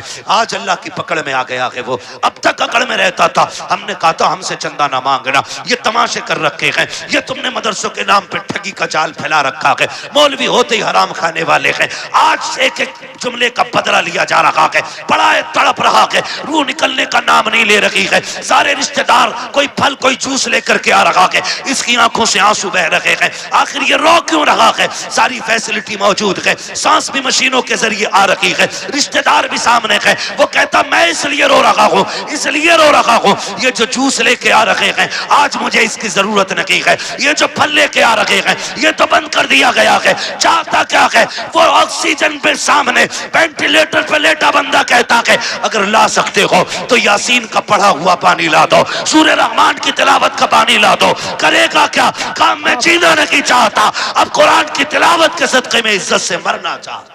वाह वाह वाह। जिनके अपने बेटे कुरान के कारी होते हैं वो कभी बेबसी की मौत नहीं मरते, वो कभी मुफलिसी की मौत नहीं मरते, वो जब मरते तो इस शान से जाते हैं इधर तिलावत होती है उधर रूह जन्नत की तरफ निकल के जाती है। एहसान है इन उलमा का कि ये हमारे बच्चों को पढ़ा रहे और हमें दीन दे रहे हैं। मैं तो दावे के साथ कहता हूँ इस बात को, हमारे यहाँ हाफिज बन जाए तो बंदा 1000 रुपए देख कहता मैंने बहुत दे दिए इमाम मौलाना को। 1000 रुपए एक जोड़ा उनकी बहू को दिया था, एक जोड़ा उन्हें दिया था। सुन भाई, कान खोल के सुन, और मैल हो तो साफ कर ले। 1000 नहीं, 10 लाख नहीं, 50 लाख नहीं, ये जो खाल है ना तेरे बदन की, अगर ये उतार के ना इसका जूता बना के अपने बेटे के उस्ताद को भी पहनाए ना तो तब भी उस एहसान का बदला पूरा नहीं होगा जो तेरे बेटे को इन्होंने हाफिज कुरान बना के तुझ पे एहसान कर दिया है। ये इतनी बड़ी दौलत, इतनी बड़ी दौलत, यूं ही कोई कुरान नहीं पढ़ जाता, मेहनतें लगती है, रत जगह लगते हैं इसमें, आधी आधी रात से उठ के कुरान पढ़ाना और पढ़ाना पड़ता है। हाँ, इसलिए मेरे भाई कुरान से भी प्यार करो, साहिब कुरान से भी प्यार करो, और वादा करो ये मेले तमाशों में पैसा नहीं लगाओगे, फालतू के हराम कामों में पैसा नहीं लगाओगे।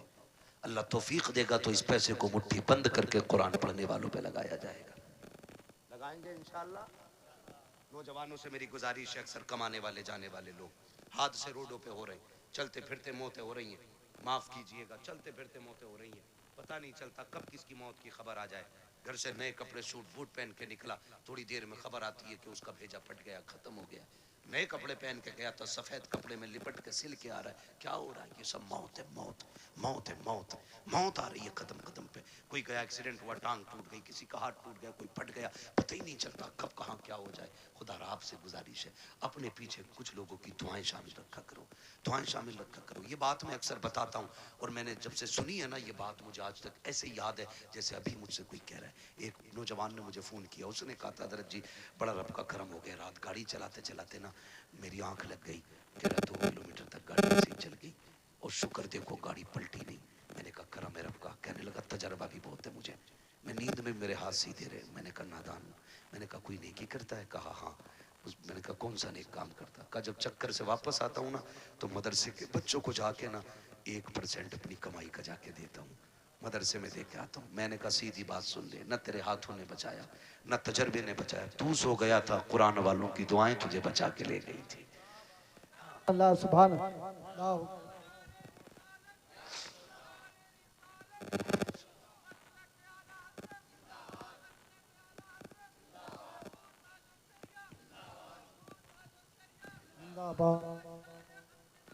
जिंदाबाद। लब्बैक या रसूल। नहीं मेरे भाई, बस मैंने पहले कहा था तूफान नूह लाने से आखिर क्या फायदा। एक अश्क ही बहुत है अगर कुछ असर करे। मेहनत लगती है, मेहनत लग तो किसी की दुआएं शामिल कर लो। आप सारे मेरी उम्र के मेरे भाई हो, कुछ दोस्त हैं, कुछ भाई हैं, नौजवान सारे मेरे। मैं कहता हूँ अपने पीछे यार दुआओं वाला साथ रखो, दुआओं वाला रखो। बड़ी दुआएं बड़े काम आते हैं इनके। ये लम्हे लम्हे के लुक में ना ये कभी कभी हमारी सालों साल की गलतियों पे भारी पड़ जाते हैं। बड़े काम आते हैं इनके ये लुक में। हिस्से रखा करो इसमें, हिस्से अपने पीछे दुआओं वाले हाथ रखो। गारंटी नहीं है। कई लोग कहते हैं 500 रुपए देगा दुआ कर देना, 500 रुपए देके दुआ कर देना, कोई 1000 देके दुआ, कोई 5000 देके दुआ कर देना। चल तू दे रहा है ये दुआ मुंह से कह के ले रहा है। ऐसे काम करो कि जबान ना भी खुले दुआएं फिर निकलने लग जाए। ये असल दुआ होती है। कहा कह के कराई तो क्या कराई, ऐसे काम कर जाओ कि खुद दुआ दिल से निकल जाए। वो दुआ असर रखती है। कहा था दिल से जो बात निकलती है असर रखती है, पर नहीं ताकत परवाज मगर रखती है। ऐसे काम कर जाओ कि दुआएं दिल से निकलें। फिर मुझे वो बात याद आ गई, फिर मैं वो बच्चे की बात दोहराऊंगा। कुरान बड़ी चीज है। अक्लमंद है वो बाप जो अपने बच्चों को कुरान की तालीम दे रहे हैं, और साथ में दुनिया की तालीम भी जरूरी है। दुनिया की तालीम भी जरूरी है। आप बनिए, पढ़िए। अब लड़ाई तो पर बंदूक की नहीं रह गई है, अब लड़ाई कलम की है। जिस कौम के हाथों में कलम होगा वो कौम आगे जाएगी, और जिसके हाथ में कलम नहीं होगा वो नालियां साफ करेगी। ये याद रखिएगा। फैसला तुम्हें करना है, कुर्सी पे बैठ के हुकूमत करनी है या जूतियां उठा के तुम्हें नालियां साफ करनी है। ये फैसला आपको करना है। हमें अपने बच्चों की तालीम पे गौर करना है। हम 10वीं तक पढ़ा के कहते हैं जी बहुत पढ़ा लिया अब दुकान चला लेगा। 11वीं तक पढ़ा कहते हैं बहुत पढ़ा लिया दुकान चलाने का। सिर्फ दुकानें चलवानी है। हम तो समझते हैं कि ये हमारे मुल्क की तकदीर बने, और तुम सिर्फ दुकानदार बनाना चाहते हो। नहीं, अगर फाके रहना भी पड़े फाके कर लो, बच्चों को तालीम दो। मारेरा शरीफ का एक नारा है, आधी रोटी खाएंगे बच्चों को पढ़ाएंगे। ये हर शख्स लाजिम कर ले। हम फटे कपड़े पहनेंगे लेकिन बेटे के कंधे पे स्टार लगवा के दिखाएंगे। हम फाके से रखेंगे लेकिन बेटे के सिग्नेचर में जोर पैदा करेंगे। हम फाके करेंगे लेकिन बेटे का कद ऊंचा देखना चाहते हैं। याद रखो, जब खानदान का एक बेटा बड़ा होता है, सिर्फ एक बड़ा नहीं बल्कि पूरा का पूरा खानदान ऊंचा नजर आया। वाह वाह वाह, सुभान अल्लाह सुभान अल्लाह। जिंदाबाद। पढ़ेंगे इंशाल्लाह, पढ़ेंगे इंशाल्लाह। ये जो चंदे करते हो ना कव्वालियों के लिए, चंदा बंद नहीं करना है, कव्वाली बंद करनी है। उस चंदे को उठा करके ना अपनी कौम की बच्चियों के लिए बेहतर इंग्लिश मीडियम स्कूल बनाओ, और ऐसा होना चाहिए जिसमें पढ़ने वाली भी बेटी हो और पढ़ाने वाली भी बेटी हो। इसी चंदे को उठा के, आपसे अलग से नहीं मांग रहा हूं, अलग से नहीं मांग रहा हूं। आप इसी चंदे को उठा के जो कव्वालियों में लुटाते हो और उड़ाते हो और जो देते हो, सिर्फ इतना उठा करके स्कूल बनाओ जिसमें पढ़ने वाली भी बेटी हो और पढ़ाने वाली भी बेटी हो। खुदा की कसम, फिर हॉस्पिटलों में तेरी मेरी बेटी को बेपर्दा नहीं किया जाएगा। अगर इलाज के लिए मरियम आएगी ना तो फिर डॉक्टर बन के फातिमा नजर आएगी। अभी मैं न्यूज देख रहा था, कोई पुलिस उसका जेल का कोई जेलर है जो मुस्लिम लड़कियों को जो जेल में बंद है उनको रात को उठवा के अपने कमरे में बुलवाता है। ये हमारी कौम का मुकद्दर रह गया और हम कुछ भी नहीं कर पा रहे। क्यों? क्योंकि तुम किसी गिनती में नहीं हो। अगर हो तो तावीज की दुकानों पे तुम, डोरी की दुकानों पे तुम, चादरों की दुकानों पे तुम, फूलों की दुकानों पे तुम, मुजाबिरों में तुम, जाकर के देखो तमाशाइयों में तुम। अगर नहीं हो तो कामयाबी की जगह तुम नहीं। इसलिए पढ़ना है। ये कसम खा लो कि हमें या तो पढ़ना है या बच्चों को पढ़ाना है। और याद रखना, मजारों से इलाके बुलंद नहीं होते। मैं खुल के बात कर रहा हूं और बरेलवी भी हूं। इनकी जैसी जिंदगी थी ये काट के चले गए। अच्छी काटी अल्लाह ने मजार बनवा दिया, बुरी काटते तो लापता हो जाते, नाम तक कोई पूछने वाला नहीं होता। तो याद रखिए, मजारों से रुतबे बुलंद नहीं होंगे, मेहनत से रुतबे बुलंद होने, मेहनत से रुतबे बुलंद होने, मेहनत से रुतबे बुलंद होने। हमें मेहनत करनी है। किस चीज पे? तालीम। किस पे बच्चों? पढ़ेंगे मेरे बेटे, मोबाइल तो ज्यादा नहीं चलाएंगे। आज तो बीमारी है ना मेरे लाल, सुन लो तुम भी। छोटे छोटे बच्चों से गुजारिश करूंगा, अगर आप 10-11 बजे मोबाइल चलाओगे ना तो एक तो 40 साल में जाके अंधे हो जाओगे, दूसरे कान खराब हो जाएंगे, और तीसरे शादी के बाद तुम्हारी बीवी बच्चों का पेट भीख मांग के पलेगा। ये तुम याद रखना। अगर चाहते हो अच्छे कपड़े पहनो, अच्छी गाड़ियां हो, इज्जत की जिंदगी हो, तो मोबाइल फेंक दो, कलम पे जोर दो, तालीम पे जोर दो, किताबें पढ़ो। आज मेहनत कर लो, कल लैपटॉप कंप्यूटर तुम्हारे कदमों में पड़ेगा। सुभान अल्लाह, सुभान अल्लाह, बेशक पढ़ेंगे इंशाल्लाह। नौजवानों से गुजारिश है, ये जो पबजी की बला गई है ना, पबजी और फ्री फायर क्या है, फ्री फायर, ये इससे निकल जाओ, वरना तुमसे बड़े पागल पूरी कौम में कहीं नजर नहीं आएंगे। पागल नहीं है ये लोग, जो अकेला बैठा बैठा कर रहा मार मार मार। इनसे बड़ा पागल कौन होगा भाई? इनसे बड़ा गधा कौन होगा? क्या मिला तुझे? ना दुनिया बनी ना आखिरत बनी। तेरे घर में चूहे बराबर अजान देते रहे और तू पबजी पे लगा रहा, तू फ्री फायर पे लगा रहा। खुदा तौफीक दे, हलाल रोजी पे लगो, बच्चों को कामयाब बनाओ। जिन लोगों की रोजी हलाल होती है उनके बच्चे बड़े कामयाब हुआ करते हैं, ये भी याद रखिएगा। पढ़ेंगे इंशाल्लाह। अब किसी और चीज पर कभी और बुलवा लियो भाई, यार 1.5 घंटा होने वाला है, मैंने बुला दिए तो यार। बर्थडे पे तो नहीं, तुम भी बोल दोगे यार, ये तो इतना वाहियात काम है। ये नहीं भाई, तुम भी तो जान हो जलसों की यार, तवज्जो है ना सारे लोगों की। तो पढ़ाई पे ध्यान दीजिए, मोबाइल छोड़ दीजिए। ये मगरिबी जो शैतानी ताकत है ना, ये सब उनकी स्कीम है हमें बदनाम और बर्बाद करने की। उनके बच्चे देखो 18 घंटे पढ़ते हैं, उनके बच्चे लाजिम है 18 घंटे उनके बच्चे पढ़ते हैं। ईसाइयों का उसूल है 90 साल का भी होगा तो 18 घंटे पढ़ना लाजिम है, क्योंकि उन्हें एक अच्छी नस्ल देनी है। वो मुट्ठी भर नहीं, गिनती भर है, लेकिन दुनिया को मोहताज बना रखा उन्होंने। पानी उनका पी रहे हो तुम, साबुन उनके यूज कर रहे हो तुम, हैं? और फास्ट फूड उनके खा रहे हो आप, दवाइयां उनकी हैं आपके पास। आपका क्या है? हमारे पास सिर्फ फ्री फायर है। इसे खा के अंधे बनो, फिर दवा उनकी खाओ। इसे खा के पागल बनो, मेडिसिन उन्हीं की लो। ये हमारी कौम की कंडीशन है। इसलिए पढ़िए, बहुत हो गए हैं तमाशे। हमने 70-70 लाख मजारों के गुंबदों में लगाए, हमने 20-20 लाख टाइल्सों में लगा दिए। क्या फायदा हुआ मजार वाले को? अगर वो अच्छा था तो उसकी कब्र तो वैसे ही जन्नत थी, तेरे पत्थरों की क्या जरूरत थी? और अगर अमल खराब थे तो तू एक नहीं करोड़ों का पत्थर लगा ले, अंदर जहन्नम का गड़ा बन चुका है, कोई नतीजा नहीं है। इस पैसे को अब सही जगह लगाए, मान जाओ अभी वक्त है। 70 सालों में हमने मजारों के अलावा कुछ नहीं बनाया। अगर हमने स्कूल अपने बनाए होते ना, आज हम किसी के मोहताज नहीं होते। पहली बात तो हमारे कॉलेजेस नहीं, बच्चे हैं ही नहीं कि जो किसी इंजीनियरिंग कॉलेज में जाएं या मेडिकल कॉलेज में जाएं।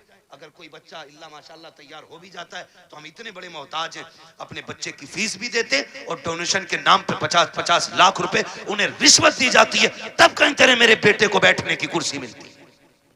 ये मोहताजी है हमारी, समझ रहे हो आप?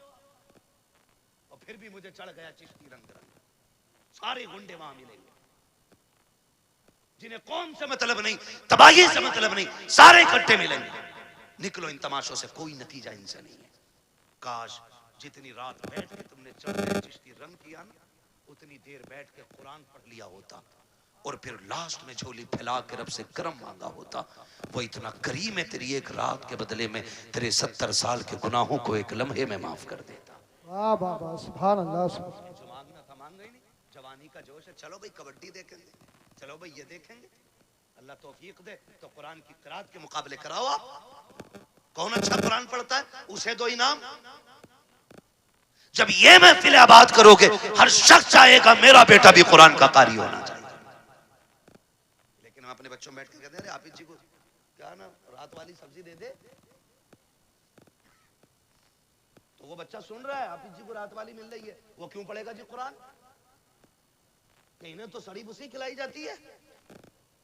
आदत ये बनाओ इमाम साहब का खाना के घी डाल के देना, बच्चा कहेगा यार गरीब था लेकिन मेरे घर से फिर भी घी गया, कहेगा कुछ बनूं ना बनूं कुरान का कारी जरूर बनूंगा।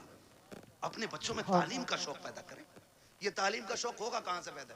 बैठा के सुबह कह रहा देख रहा ये जो मलुआ की कोठी है ना, भैया अगर हो कोई मलुआ तो बुरा ना मानिए, मैं वैसे ही नाम ले रहा हूँ, किसी तनकीद का निशाना नहीं बना रहा हूँ मैं तो चलो अच्छन बब्बन छब्बन कुछ भी कह लो, मंगला कह लो, बुद्धा कह लो, ये सारे नाम हमारे गाँव में होते हैं, ठीक है ना। कह रहा ये जो बुद्धा की बिल्डिंग खड़ी है ना, तुझे क्या पता ये इनके अब्बा की बापदाई तो करना अल्लाह, इनका अब्बा ठेला चलाता था, 4 दिन में यहाँ से यहाँ पहुंच गए, कितनी धुन से इसकी औलाद ने कमा। वो जवाब नहीं भाई, औलाद ने नाम कर दिया। तो वो जो बच्चा सुन रहा है ना हमारा, वो समझ रहा है कि असल वो है जो पैसा कमा ले, बड़ा वो है जो पैसा कमा ले। यही वजह है कि हमारे बच्चे जब कोई जरिया नहीं होता तो होश संभालते जेब काटनी शुरू कर देते, जेब भी नहीं कटती है तो फिर चोरियों की तरफ चलते, क्योंकि बड़े बनने का ख्वाब था ना। इन्हें ये किस्से ना सुनाओ कि अमीरी कैसे बनी है, दौलत कैसे आई है, इन्हें ये बताओ 1400 साल हो गए नबी के अबू बकर को भी दुनिया भूली नहीं है, 1400 साल हो गए आज भी उमर के किस्से पढ़े जाते हैं। इन्हें ये बताओ 1400 साल हो गए हैं आज भी उस्मान गनी की सखावत मशहूर है, 1400 साल बीत गए हैं आज भी अली की बहादुरी जैसा कोई बहादुर नहीं है। जब इन्हें ये बताओगे तो उनके इल्म पे गुफ्तगू होगी, उनकी तालीम पे बातें होंगी, उनके कैरेक्टर की बातें होंगी, उनके अखलाक की बातें होंगी, उनकी तरक्की की बातें होंगी, उनकी पावर की बातें होंगी, उनके इक़्तिदार की बातें होंगी, उनकी हुकूमत के चर्चे होंगे। फिर तेरा मेरा बेटा जेब कतरा नहीं बनेगा, आगे चल के कौम का मुस्तकबिल बनता हुआ नजर आए। बाबा सुभान अल्लाह सुभान अल्लाह। अपने बच्चों को दौलत के किस्से नहीं, हुजूर के गुलामों के किस्से सुनाइए, हुजूर के गुलामों के किस्से सुनाइए। करेंगे इंशाल्लाह, करेंगे इंशाल्लाह। हाँ मेरे भाई ने कहा बर्थडे का मसला, बर्थडे के बारे में क्या कहूं, केक की जगह पेट काट दो तो अच्छा है। चाकू नहीं थम रहा चच्चा उससे, और ये कंडीशन है बर्थडे चल गया। ये सब यहूदी और ईसाइयों की चलाई हुई रस्म है जो हमारे घरों में आके घुस गई, हमारे घरों में आके। क्या भाई क्या हो गया तुझे, बर्थडे हो गया तेरा, तू 1 फीट बढ़ जाएगा आज है, 2 किलो वजन बढ़ जाएगा इसमें। हम डॉक्टर से पूछते पूछते परेशान है, बता दो थोड़ा वजन बढ़ जाए। लोग हमें कहते हैं यार बड़ा कमजोर मौलवी है, ये देख के कहते हैं तुम फिट हो, ये हमें फिट कहते हैं, तो हम इनसे दवा मांगते हैं, ना इधर से फिटिंग हो रही है ना उधर से फिटिंग हो रही है ना, तो नतीजा कुछ नहीं है, ये कोई मसला नहीं। बर्थडे शड्डे खत्म करो ये तमाशे। खुद ये सोचो अगर आप 50 साल के हो गए, कितने साल का, कितने के बोलो, कितने साल के, 50 साल, कोई मसला है हजरत क्या?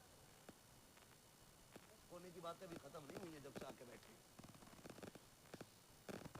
50 साल के अगर आप हो गए ना तो फिर जश्न किस चीज का, कि मैं 50 का हो गया, गम कर गम 50 साल घट गए जिंदगी के, रो अल्लाह की बारगाह में, मालिक राजी ना कर सका, राजी ना कर सका। एक रात दे दे जिसमें मैं रोने वाला हूं और तू देने वाला हो, एक रात ऐसी मांगो जब तुम्हारे जन्मदिन की लोग केक काटने की बात करें, फिर तू तैयारी मुसल्ले की किया कर, मुसल्ला बिछाया कर, रोया कर, अल्लाह से गुनाहों की माफी मांगा कर। वो इतना करीम है, तुम्हें मांगने में देर होगी, खुदा को देने में देर नहीं लगेगी। हाँ करेंगे इंशाल्लाह, ये तमाशे खत्म, अड्डे बड्डे खत्म करेंगे इंशाल्लाह, वादा करें इंशाल्लाह। जितने लोग यहाँ आए बताओ बर्थडे पे केक तो नहीं काटोगे, पैसे खा लिया करो जाके, केक हलाल है, वो जायज है, मंगा के खा लो, लेकिन केक पे बर्थडे पे कटना जरूरी है क्या है? ये कंडीशन है हमारी। निकलो इन सारी फालतू की चीजों से, एक फोकस करो, हमें दुनिया भी बेहतर करनी है और आखिरत भी बेहतर करनी है। और ये हमारा दीन हमें सबक देता, रब्बना आतीना फिद दुनिया हसना व फिल आखिरती हसना। अल्लाह हमें दुनिया की भी इज्जत भलाइयां अता कर और आखिरत की भी इज्जत और भलाइयां अता फरमा। हाँ तो आप दुनिया भी बेहतर करें और आखिरत भी बेहतर करें। अल्लाह ताला हमें और हमारी नस्लों को दुनिया और आखिरत में बेहतर करने की तौफीक अता फरमाए। फरमाया गया या अय्युहल्लज़ीना आमनू उदखुलू फिस्सिल्मी काफ़ा। पूरी मेहनत लग गई तकरीर में, जितनी तकरीर में लगेगी उतनी शजरे में लग जाएगी। मेरा भाई कह रहा कभी कभार का तो नंबर आवे, पढ़ा दो शजरा। मोहब्बतें अल्लाह सलामत रख के भाई कह गया तो मैं शजरा पढ़ देता हूँ, और क्या थोड़ी सी मेहनत ज्यादा पड़ेगी। लेकिन सुनो, अब तक जैसे तुमने गुम होके सुना है ना, शजरा ऐसे नहीं होना। शजरा जरा बोलो सुभान अल्लाह। सुभान अल्लाह। ये जो दीवार के पीछे बैठे हैं ना, इस दीवार के पीछे इनकी तो मौज ही लग गई, कतई बोलने ही तैयार है। अरे उस दीवार के नहीं बाबा, मैं इस दीवार के। बैठ जाओ भाई, बैठ जाओ। कबड्डी नहीं है, जलसा है। बहुत दिन में सुधरोगे जाके, मुझे पता है। काफी टाइम से यहाँ तमाशे हो रहे हैं, मगर उम्मीद है जितने आए हैं ना सारे ही हुजूर के गुलाम आए। इन्हें दोबारा अब कहने की जरूरत नहीं पड़ेगी, हुजूर का इश्क यहाँ तक ले आया है। और जब हुजूर का इश्क ले ही आया है तो जो बातें जरूरी थी उन पे अमल करेंगे इंशाल्लाह। करेंगे सारे नौजवान इंशाल्लाह, वादा करेंगे। बंद करेंगे सारे तमाशे अपने से। अगर कोई फिर भी ना माने तो अबू जहल नहीं माना था, ये नहीं मानते तो क्या फर्क पड़ता है। अबू जहल को समझाने हुजूर आते थे, तुम्हें समझाने तो मैं आया, है ना। अब कोई जिब्रील नहीं आने वाले। अब यही उलमा बताएंगे जब भी बताएंगे। इसलिए जो मान जाएगा वो भी ठीक है, जो ना मानेगा उसकी अपनी ठीक है। ठीक है जी। तो अब जो ये पीछे वाले लोग हैं ना, बोलते हैं जरा सारे सुभान अल्लाह। हमारी जामा मस्जिद में जब चने होते हैं ना, तो जब चने बटते हैं तो इससे ज्यादा शोर होता है सिर्फ इस बात को लेकर, जी मैं रह गया।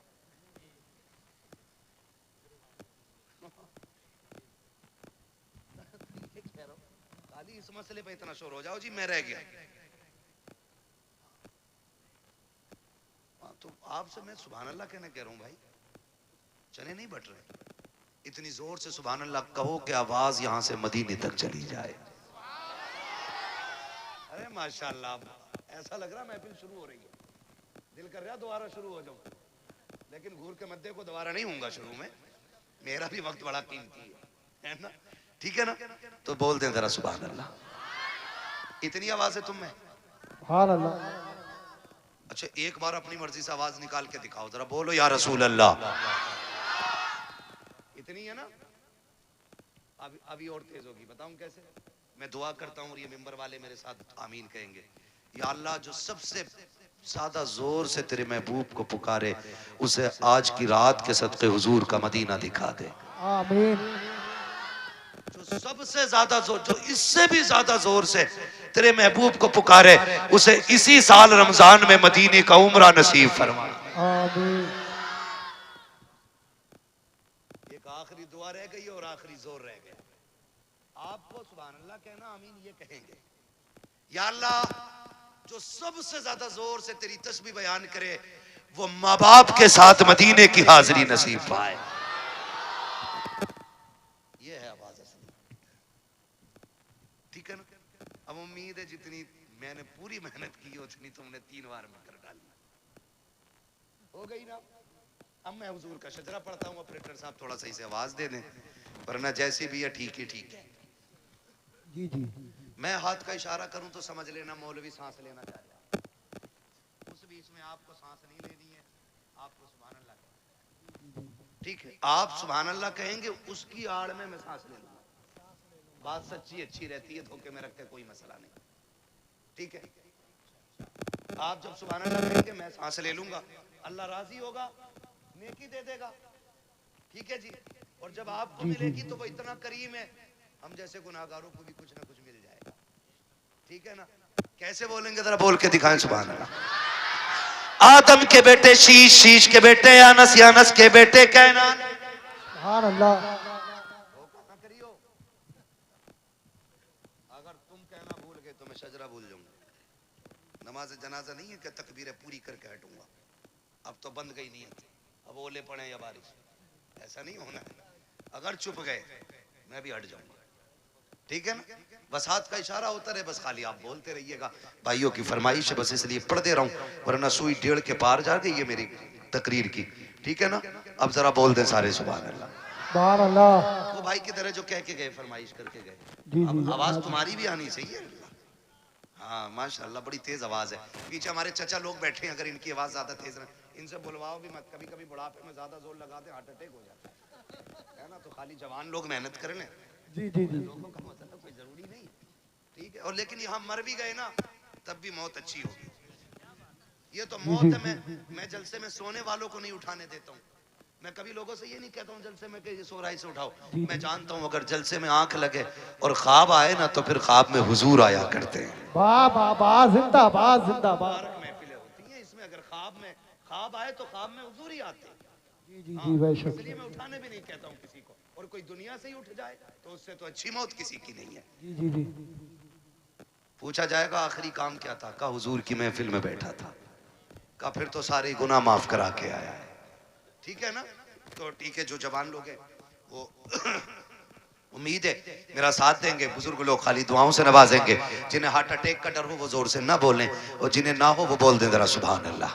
आदम के बेटे शीश, शीश के बेटे यानस, यानस के बेटे कैनान, कैनान के बेटे मैलाइल, मैलाइल के बेटे व्यारत, व्यारत के बेटे इदरीस, इदरीस के बेटे मुतवशिक, मुतवशिक के बेटे लमक नेक नाम, लमक नेक नाम के बेटे नूह, नूह के बेटे साम, साम के बेटे जुल्हाद, जुल्हाद के बेटे शालिक, शालिक के बेटे आबिर, आबिर के बेटे दाता, दाता के बेटे रावा, रावा के बेटे सारू, सारू के बेटे नाखुर, नाखुर के बेटे तारिक, तारिक के बेटे इब्राहिम खलीलुल्लाह, इब्राहिम खलीलुल्लाह के बेटे इस्माइल ज़बीहुल्लाह, इस्माइल ज़बीहुल्लाह के बेटे कैदार, कैदार के बेटे अवाम, अवाम के बेटे हमल, हमल के बेटे साबित, साबित के बेटे सलमान, सलमान के बेटे रईसा, रईसा के बेटे इलियासा, इलियासा के बेटे ओदूद के बेटे हव्वा, हव्वा के बेटे अदनान, अदनान के बेटे मोहित, मोहित के बेटे नदार, नदार के बेटे मुदिर, मुदिर के बेटे इलियास, इलियास के बेटे मुदरिका, मुदरिका के बेटे खदीमा, खदीमा के बेटे किनाना, किनाना के बेटे नदर, नदर के बेटे मालिक, मालिक के बेटे फार, फार के बेटे गालिब, गालिब के बेटे लुई, लुई के बेटे काब, काब के बेटे मुर्रा, मुर्रा के बेटे किलाब, किलाब के बेटे कुसई, कुसई के बेटे अब्दे मनाफ, अब्दे मनाफ के बेटे हाशिम गए, हाशिम के बेटे अब्दुल मुत्तलिब गए, अब्दुल मुत्तलिब के बेटे अब्दुल्लाह गए, अब्दुल्लाह के बेटे मोहम्मदुर रसूलुल्लाह। नारे तकबीर, नारे रिसालत, नारे गौसियत, बस लगे आला हज़रत, इश्क मोहब्बत, इश्क मोहब्बत, प्यार मोहब्बत, प्यार मोहब्बत, सरकार की आमद, दिलदार की आमद, जरा ऊंचा बोलो, शर्माना छोड़ो, ख्वाजा का हिंदुस्तान, हिंदुस्तान का सुन्नी मुसलमान, उलमाए सुन्नत, हज़रत अल्लामा मुफ्ती हम्माद रज़ाई क़िबला, नारे हैदरी, जिंदाबाद जिंदाबाद। बस आपसे गुजारिश है, तकरीर मुकम्मल हो गई, जो कहना था कह चुका। इतना और सुन लें, ये जो इदारा जिसने आपको हाफिज कुरान जैसी दौलत दी है, आप इसको इतना मजबूत कर दें। इस बार एक हाफिज कुरान मिला है, खुदा करे अगली बार पंजतन की निस्बत से 5 हाफिज कुरान निकले। साथ देंगे ना इंशाअल्लाह इदारे का, इसके साथ खड़े हो जाए। नौजवानों, ये दुनिया के लिए भी काम आएंगे हमारी, और आखिरत के लिए भी काम आएंगे, ठीक है ना। अपने इदारे को मजबूत बनाइए, और हमारे उलमाए अहले सुन्नत की आप मोहब्बतों के साथ इनकी खिदमत करें। इनकी कुर्बानियाँ हमारी नज़रों में रहनी चाहिए। जो जहाँ है वहीं बैठा रहे। असल जो मकसद है जलसे का, अब वो पूरा होने जा रहा है। दस्तारबंदी का मंजर आपके सामने होना है। बस यही है आरज़ू, तालीम कुरान आम हो जाए, हर एक परचम से ऊंचा परचम इस्लाम हो जाए। हज़ारों साल नरगिस अपनी बेनूरी पे रोती है, बड़ी मुश्किल से होता है चमन में दीदवर पैदा। मैं पूरे मिलक वालों को मुबारकबाद पेश करता हूँ, उन तमाम लोगों को। बड़े बड़े गाँव पड़े हैं, एक हाफिज थोड़ी देर के लिए आप और हम सब हाजिर हैं। यकीनन आप सब ने अपना कीमती वक्त निकाला है। अगर यहाँ पर 1000 लोग मौजूद हैं और 1000 लोग 3-3 घंटे का टाइम दे रहे हैं, तो आपने हमें 3000 घंटे दिए। तो ये आपका वक्त भी बड़ा कीमती है, हमारा वक्त भी कीमती है। मुख्तसर से वक्त में सिर्फ आपके सामने चंद बातें रखना चाहता हूँ, चूँकि उर्स और की तकरीब भी है और साथ ही साथ उर्स के साथ दस्तारबंदी भी है। यानी इसका मतलब खानकाह और दरसगाह दोनों साथ साथ हैं। एक बात मैं आपके सामने रखना चाहता हूँ कि आज बहुत सारे लोग, साइंस का, टेक्नोलॉजी का दौर है, इस दौर में लोग वलियों का मजाक उड़ाते हैं और कहते हैं वली क्या चीज है, वली की हैसियत क्या है, वली कुछ भी नहीं कर सकते, ये नहीं कर सकते वगैरह, जो भी वो कहना चाहते हैं कहते हैं। एक बात मैं आपके सामने रखना चाहता हूं, इसमें कहीं ना कहीं हमारी गलती है। मैं बहुत ही अदब के दायरे में अपने उलमा से गुजारिश करूंगा, कोई बात नहीं है, मुलाकात भी हो गई, दीदार हो जाएगा, 2-4 उलमा उठ के नीचे आ जाए। मैं नीचे आ नहीं गया, अवाम की शिकायत है, ये अदब के दायरे में। इनको बैठने दें, अगर मैं इनको नजर नहीं आ रहा हूं तो मैं आगे आ जाता हूं, इनको बैठने, मैं बैठ जाता हूं। नारे तकबीर, अरे जम के नारे का जवाब दे। नारे तकबीर, नारे रिसालत, मजहबे इस्लाम, मसलके आला हजरत, फैजाने आला हजरत, हुजूर सईदी सरकार अमीरुल कादरी साहिब किबला, हुजूर सईदी सरकार सलीम मियां साहिब किबला। नारे तकबीर, नारे रिसालत। अब गुजारिश है सोफा हटा दीजिए, अब गुजारिश है सोफा हटा दे। अरे बेटे, अरे भाई क्या बात है भाई? अभी मैं सबको नजर आ रहा हूँ। आप बैठ जाएं, आप बैठ जाएं, आप बैठ जाएं, अगर बैठ सकते हो बैठ जाएं, आप बैठ जाएं। बैठ जाएं।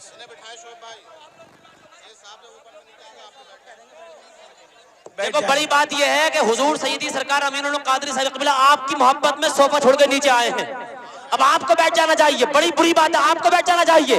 आप बैठ जाएं, भाई चैनल वालों बैठ जाएं, बैठ जाएं, आप भी बैठ जाएं, बड़ी बुरी बात है। हाँ एकदम बैठ जाएं, आप लोग बैठ जाएं यहाँ से उठ के, एकदम बैठे, पीछे भाई लोग बैठे खड़े हैं, बैठ जाएं। हाँ भाई जितने भी हमारे खवातीन बैठी खड़ी हैं पीछे, वो देखना चाहती हैं, सुनना चाहती हैं, हमारे भाई लोग हैं, ये बैठ जाएं, अदब के दायरे में बैठ जाएं। हाँ एकदम तशरीफ रखें, हाँ एकदम तशरीफ रखें, बैठ जाएं। दुरूद शरीफ पढ़ने सब मिलके। अल्लाहुम्मा सल्ली अला सय्यदिना व मौलाना मुहम्मदिन मादिनिल जूदी वल करम व आलिहि व सहबिहि व बारिक व सल्लिम सलातन व सलामन अलैका या रसूलल्लाह सल्लल्लाहु ताला अलैहि वसल्लम। तो आज के दौर में अब अगर आप लोग मोबाइल जेब में रख लें तो अच्छे सुन लें अच्छे से, क्योंकि बयान तो रिकॉर्ड हो ही रहा है, आप बाद में सुनना चाहेंगे तो आपको इन चैनलों के जरिए से बयान मिल भी जाएगा। आप लोग इतनी दूर दूर से सब आप आए हैं, दूर नज़दीक से। जी हाँ, अब सब मेरी बात पे तवज्जो करें, बहुत संजीदा उन्वान मैंने शुरू किया है, अगर आप सुनेंगे तो आपकी मालूमात में इजाफा होगा। तो ये जो औलिया अल्लाह को लोग बदनाम कर रहे हैं, औलिया अल्लाह के खिलाफ बातें कर रहे हैं, इसमें कहीं ना कहीं हमारा कसूर है, हम अहले सुन्नत का कहीं कसूर है, क्योंकि हमारे कुछ लोग ऐसे हैं, वो इल्म वाले नहीं हैं, जो कम इल्म लोग हैं, वो किसी को भी वली बना के पेश कर देते हैं। तो एक बात याद रखिए कि हर नेक आदमी वली नहीं होता, ये बात याद रखना, हर नेक आदमी वली नहीं होता, लेकिन हर वली नेक होता है। तो बेशक हम लोग अपने पीर लोग की मोहब्बत में या अपने मुकर्रिर लोग की मोहब्बत में कहते हैं कि यार मेरा पीर वली है जी, तो हम आपके लिए वली है, लेकिन आप उसको पूरी दुनिया से वली मत मनवाइए, क्योंकि उसके अंदर कुछ कमियां भी हो सकती है। जी जी जी, जैसे मिसाल के तौर पर मुकर्रिर लोगों को देखा, यानी हमारे यहाँ इतना बड़ा दिल है ना मेरी कौम का, जी हज़रत, हर मुकर्रिर खतीब आजम, जी जी जी, हर आलिम अल्लामतुल दहर, हर पीर शेखुल मशाइख, ये आदत छोड़ दीजिए। जी हज़रत, देखिए, एक होते ही है अकीदत और एक होता है अकीदा। अकीदत के लिए कोई दलील नहीं चाहिए, लेकिन अकीदे के लिए दलील चाहिए। जैसे अकीदत, मैं मेरे अब्बा को किबला कहूँ, काबा कहूँ और जो भी कहना है कहूँ, ये अकीदत है, लेकिन ये सिर्फ मेरे लिए, अकीदत सिर्फ मेरे लिए। लेकिन जब मैं किसी चीज को अकीदे के तौर पे पेश करूंगा तो उसके लिए कुरान और हदीस की दलील चाहिए, है ना। तो हम लोगों ने क्या किया कि ये औलिया अल्लाह का मामला सिर्फ अकीदत का नहीं था, बल्कि इसका ताल्लुक तो अकीदे से था। हम लोगों ने क्या किया, जो लोग गांजा पी रहे हैं उनको भी वली कहना शुरू किया, जो चरस पी रहे हैं उनको भी वली कहना शुरू किया, जो नंगे धड़ंगे फिर रहे हैं उनको भी वली कहना शुरू किया।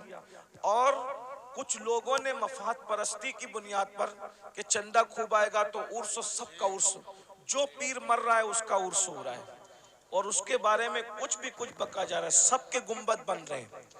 मैं किसी को टारगेट करके नहीं कह रहा हूँ जी हजरत, अल्लाह की कसम उठा के कहता हूँ, आप बुरा मत मानना कि किसी भी आदमी को टारगेट करके तकरीर करने को हम गीबत समझते हैं, लेकिन गुंबद सबके नहीं बनते, बेशक बेशक, उर्स सबके नहीं होते। गुंबद सिर्फ वलियों के बनते हैं, उर्स भी सिर्फ अल्लाह वालों के होते हैं। बेशक बेशक, मगर हम लोग कुछ भी कर रहे हैं, वजह उर्स करो, पैसा इकट्ठा करो, गुंबद बनाओ, पैसा इकट्ठा करो, मजार बना के मुजावरी करो, पैसा इकट्ठा। अगर हम पैसे के चक्कर में अपने दीन को मशकूक कर देंगे हम तो मर जाएंगे, लेकिन अगर ये दीन मशकूक हो गया माज़अल्लाह कुछ लोगों की नज़र में और वो दीन से मुतनफ़िर हो गए, दीन छोड़कर चले गए, तो उसका जिम्मेदार कौन होगा? आज मैं आपके सामने वली कौन होता है उसको पेश करता हूँ, अपनी तरफ से नहीं, हमारे मुर्शिद कुतुबुल अक़ताब, गौसुल अग़वास, शेखुल शुयूख, गयासुल कौनैन सैयदना शेख अब्दुल कादिर जिलानी रदी अल्लाह ताला माशाअल्लाह, सुभान इरशाद अल्लाह, फरमाते हैं, सुभान अल्लाह, गौस पाक फरमाते हैं, जब तक किसी इंसान के अंदर 12 सिफात पैदा न हो जाए उस वक्त तक वो अल्लाह का वली नहीं हो सकता। देखो मैं जो आमतौर पे जो मैं तकरीर करता हूँ आज उस तरह तकरीर नहीं कर रहा हूँ। मैं चाहता हूँ कि ये जो नौजवान जो चेहरे मुझे नजर आ रहे हैं इनमें बहुत ज्यादा लोग संजीदा हैं। तो हम लोग क्या करते हैं पता है, इंसान देखकर पुड़ी बांधते हैं, समझ में आती है बात? यानी जैसा मजमा होता है उसी के मुताबिक हम चाहते हैं तकरीर करें। आप लोग शोर नहीं कर रहे हो ना तो हम भी शोर नहीं करेंगे, आपको अच्छे से सुनाएंगे, लेकिन आप गौर करना इस पर। मैं नहीं कह रहा हूँ, जिस गौसे आजम के दर से विलायत बढ़ती है, जो खुद वली बनाता है, बेशक हक है, तो वो खुद फरमा रहे जब किसी इंसान के अंदर 12 चीजें जमा होती है तब वो अल्लाह का वली होता है। बेशक 12 में से एक भी अगर कम हुई तो वो नेक तो हो सकता है मगर वली नहीं हो सकता, है ना? बेशक बेशक। अब इसका अब कौन वली होता है? तब मुर्शिद गौस पाक की बात सुन लो जल्दी से, बहुत टाइम भी नहीं लूंगा। फरमाते हैं वली में 2 सिफात अल्लाह की होती है, यानी वो अल्लाह की 2 सिफात का मजहर होता है, वो रसूलुल्लाह की 2 सिफात का मजहर होता है, वो सिद्दीक अकबर की 2 सिफात का मजहर होता है, वो फारूक आजम की 2 सिफात का मजहर होता है, वो उस्मान गनी की 2 सिफात का मजहर होता है, वो मौला अली की 2 सिफात का मजहर होता है। यानी चारों खुलफा की 2-2 सिफात कितनी हो गई? 8। रसूलुल्लाह की 2 सिफात कितनी हो गई? 10। अल्लाह की 2 सिफात कितनी हो गई? 12। यानी जब तक वो 12 सिफात का मजहर ना हो जाए उस वक्त तक वो अल्लाह का वली नहीं होता है। अब सैयदना गौसे पाक ने चारों खुलफा की 2-2 सिफात बयान की। मतलब क्या बयान किया? वली न कभी राफसी बन सकता है, न वली कभी नासबी बन सकता है। वली नासबी भी नहीं बन सकता, राफसी भी नहीं बन सकता। जो वली बनेगा वो अहले सुन्नत व जमात में से बने। क्या बात है हज़रत, माशाअल्लाह माशाअल्लाह। नासबी की अहले बैत से नहीं जमती है, नासबी की अहले बैत से नहीं जमती और राफजी की सिद्दीक उमर से नहीं जमती। हालांकि जब तक इनकी सिफात पैदा न करे उस वक्त तक वो वली नहीं हो सकता। इसीलिए पूरी दुनिया के अंदर पूरी उम्मत जिनकी विलायत पर मुत्तफिक है, सारे वलियों को पढ़कर देख लो, सबका ताल्लुक न नासबियों में होगा न राफजियों में होगा। हर वली आपको सिर्फ और सिर्फ अहले सुन्नत व जमात में नजर आएगा। हक है, बेशक बेशक, जिंदाबाद जिंदाबाद, माशाअल्लाह। शाह जमालुल औलिया को देख लीजिए, उनका ताल्लुक अहले सुन्नत व जमात से है ना। इसी तरीके से आप महबूब इलाही को देख लीजिए, उनका ताल्लुक अहले सुन्नत व जमात से। इसी तरह कुतुबुद्दीन बख्तियार काकी को देख लीजिए, उनका ताल्लुक अहले सुन्नत व जमात से। सैयदना मखदूम अशरफ जहांगीर सिमनानी को देख लो, उनका ताल्लुक। जरा गौर करो ना, जरा गौर तो कीजिए, अपने आप पे रहम कर लीजिए। हम में से कोई अल्लाह के अजाब को बर्दाश्त करने की ताकत नहीं रखता, हम में से कोई जहन्नम का सामना करने की ताकत नहीं रखता। मत आप धोखा दीजिए अपने आप को, मत फरेब कीजिए अपने आप से, अपनी आखिरत को तबाह मत कीजिए। वो मुसलमान बनिए जैसे हुजूर मुसलमान बनाने आए थे। सैयदना फारूक आजम फरमाते हैं मुझे चारपाई से उठाकर जमीन पे डाल दो। जब जमीन पे डाल दिया गया तो फारूक आजम खाक पर अपने चेहरा रगड़ने लगे और रोकर कहते अल्लाह उमर की बख्शिश कर दे, उमर की जिसको रसूलुल्लाह ने जन्नत की बशारत दी उसकी जिंदगी का एंड ये है उमर की, ये उनका खौफ खुदा है, ये उनकी आजिज़ी है, ये उनकी इंकिसारी है। अल्लाह उमर की बख्शिश कर दे, मगफिरत कर दे। रो रहे हैं, मैं उमर क्या जवाब दूंगा तेरी बारगाह में, उमर क्या हिसाब देगा तेरी बारगाह में। इधर का चेहरा रगड़ते, इधर का गाल रगड़ते हैं और अल्लाह की बारगाह में कहते हैं मुझे माफ कर दे, मेरे बुढ़ापे पे रहम कर दे। किसी ने कहा अमीरुल मोमिनीन आप तो वो है ना, आप वो हैं कि आपने इतना फतुहात, इतने फतुहात किए, ये काम किया दीन का, ये काम किया दीन का, ये काम किया दीन का। सर उठा के कहते हैं ओ मनकबत पढ़ने वाले खामोश, ये मनकबत पढ़ने का टाइम नहीं। क्या कहा? ये मनकबत पढ़ने का टाइम नहीं है। और हम तो माइक पर अपनी फजीलत सुन के खुश होते हैं, जबकि वो सही भी नहीं होती, झूठ झूठ होती है, झूठ झूठ होती है। अस्तगफिरुल्लाह, बहुत सारे नाजिम लोग 25,000 20,000 सिर्फ झूठ बोलने का लेते हैं। उस कौम को बर्बादी से कौन रोक सकता है जो कौम झूठ बोलने के लिए 25,000 रुपए देती है। आना सलीम मियां की करामत गढ़ के बयान करना 25,000 लोग, अमीरुल कादरी करामत बयान करना 25,000 लोग, मुफ्ती साहब के बारे में बताना, इन जैसा तो आलिम रब्बानी जो है वो 200 साल पे हुआ ही नहीं है। ये सब कहना, अरे सुनने वालों, तारीफ सुनने वालों, अल्लामा शरफुद्दीन यहिया मनीरी कहते हैं दुनिया में जितना बड़ा दावा करेगा कयामत के दिन उतनी बड़ी दलील अल्लाह को पेश करनी पड़ेगी। हैं? बताओ मेरे भाइयों, कहाँ हो? जलसों का मिजाज बदल दिया तुम लोगों ने, सब चौपट करके रख दिया। दीन जलसों में नहीं होगा तो कहाँ होगा? फारूक आजम की जो मनकबत पढ़ी जा रही थी वो कोई नाजिम नहीं पढ़ रहा था, वो सच्ची मनकबत थी। अरे जिसकी मनकबत कुरान पढ़े उससे बड़ा वली कौन हो सकता है? अल्लाह अकबर। लेकिन फारूक आजम ने रोक दिया, फरमाया ओ मनकबत पढ़ने वाले, ये मनकबत पढ़ने का टाइम है, चुप रहे, खामोश रहे और मैं जो करना हूं मुझे करने दे। और फिर सर उठाकर लोगों से कहा लोगों तुम मेरी मनकबतें पढ़ते हो, सुनो। उमर तो बस इतनी तमन्ना रखता है अल्लाह की बारगाह में, अल्लाह ना मुझे कोई सवाब दे, जुमले सुनो फारूक, अल्लाह ना मुझे कोई सवाब दे, ना कोई मर्तबा दे, ना कोई मकाम दे, और ना मुझे अजाब दे, ना जहन्नम में डाले, वो मुझे बराबर सराबर ऐसे ही छोड़ दे तो उमर समझेगा कि उमर कामयाब हो गया। ये फारूक आजम की आजिज़ी है। और हम कहाँ है, किधर है? भाइयों तौबा करो, रमजान शरीफ करीब आ रहा है, इरादा करो एक भी रोजा नहीं छोड़ूंगा, सारे रोजे रखूंगा। इरादा करो तरावी नहीं छोड़ूंगा, पूरी तरावी जमात के साथ पढ़ूंगा, नमाज पाबंदी से पढ़ूंगा। अभी से तौबा करो, माहौल बनाओ, जहन बनाओ। और अगर आप दीन के करीब नहीं आए भाई, ऐसे ही आप आवारा गर्दी करते रहे, हराम लुत्मा खाते रहे, गुनाह करते रहे, फिल्में देखते रहे, किसी का कुछ नहीं बिगड़ेगा। आप अपनी आखिरत को बर्बाद करोगे, तबाह करोगे।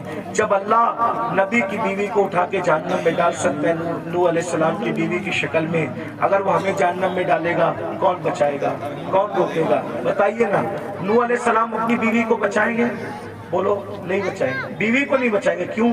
इसलिए कि नबी जानता है जिसमें अल्लाह की रजा उसमें मेरी रजा है। नबी जानता है इसमें अल्लाह की रजा उसमें मेरी रजा। इब्राहिम अलैहिस्सलाम अपने चचा को बचाएंगे? नहीं बचाएंगे, जिसमें अल्लाह की रजा उसमें मेरी रजा। गौर कीजिए, ये नहीं कह रहा हूँ कि नबी बचा नहीं सकता, नबी जिसको चाहे बचा सकता है, लेकिन हम अल्लाह का जितना अदब करते हैं उससे ज्यादा अदब अल्लाह का अंबिया करते हैं। मौला जो तेरी रजा वो हमारी रजा। ये कुफ्र पर मरे हम इनको नहीं बचाएंगे, तूने मना कर दिया हम नहीं बचाएंगे। हाँ अगर तूने इजाजत दी तो जिनको हम पहचानते भी नहीं है हम उसको बचा लेंगे, उनको बचा ले।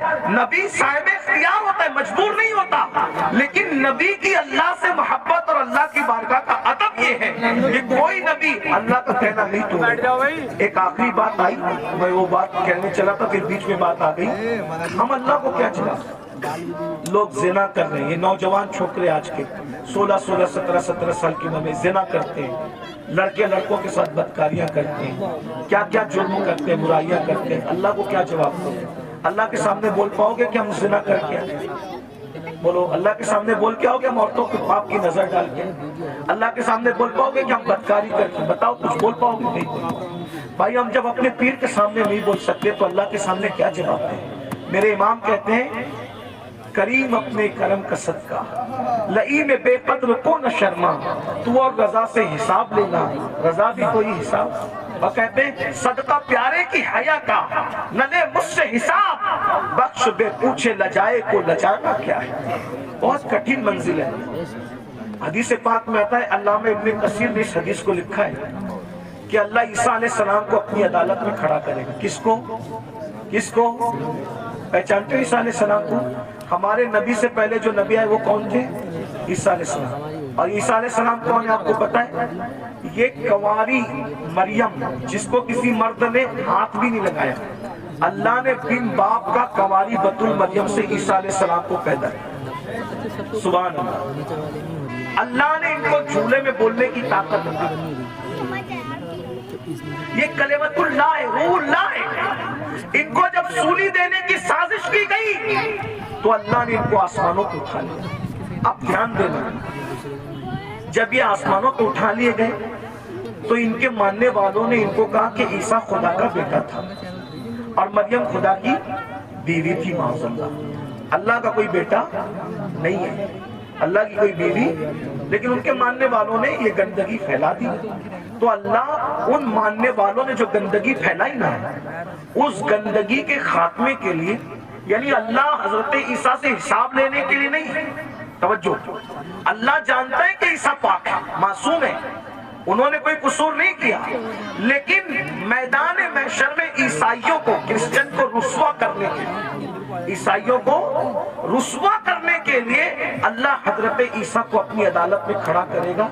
और अपनी अदालत में खड़ा करके अल्लाह पूछेगा कि ऐ ईसा, क्या तुमने इन ईसाइयों को, अपने मानने वालों को ये कहा था कि तुम अल्लाह के बेटे और तुम्हारी माँ अल्लाह की बीवी? तुमने ये बात कही थी? एक अल्लाह कौन सा सवाल करेगा? एक। हालांकि वो खुद बयान कर चुका कुरान में कि ईसा ने ऐसी कोई बात अलैहिस्सलाम नहीं कही, बयान हो गया सब। लेकिन वहां ईसाइयों को रुस्वा करने के लिए और शान ईसा को बताने के लिए कि ईसा अलैहिस्सलाम का दामन इस गंदगी से पाक है, अल्लाह पूछेगा तुमने ये बात कही थी ईसा? एक सवाल, अल्लाह सिर्फ एक सवाल करेगा ईसा जैसे पैगंबर से, उस मासूम से।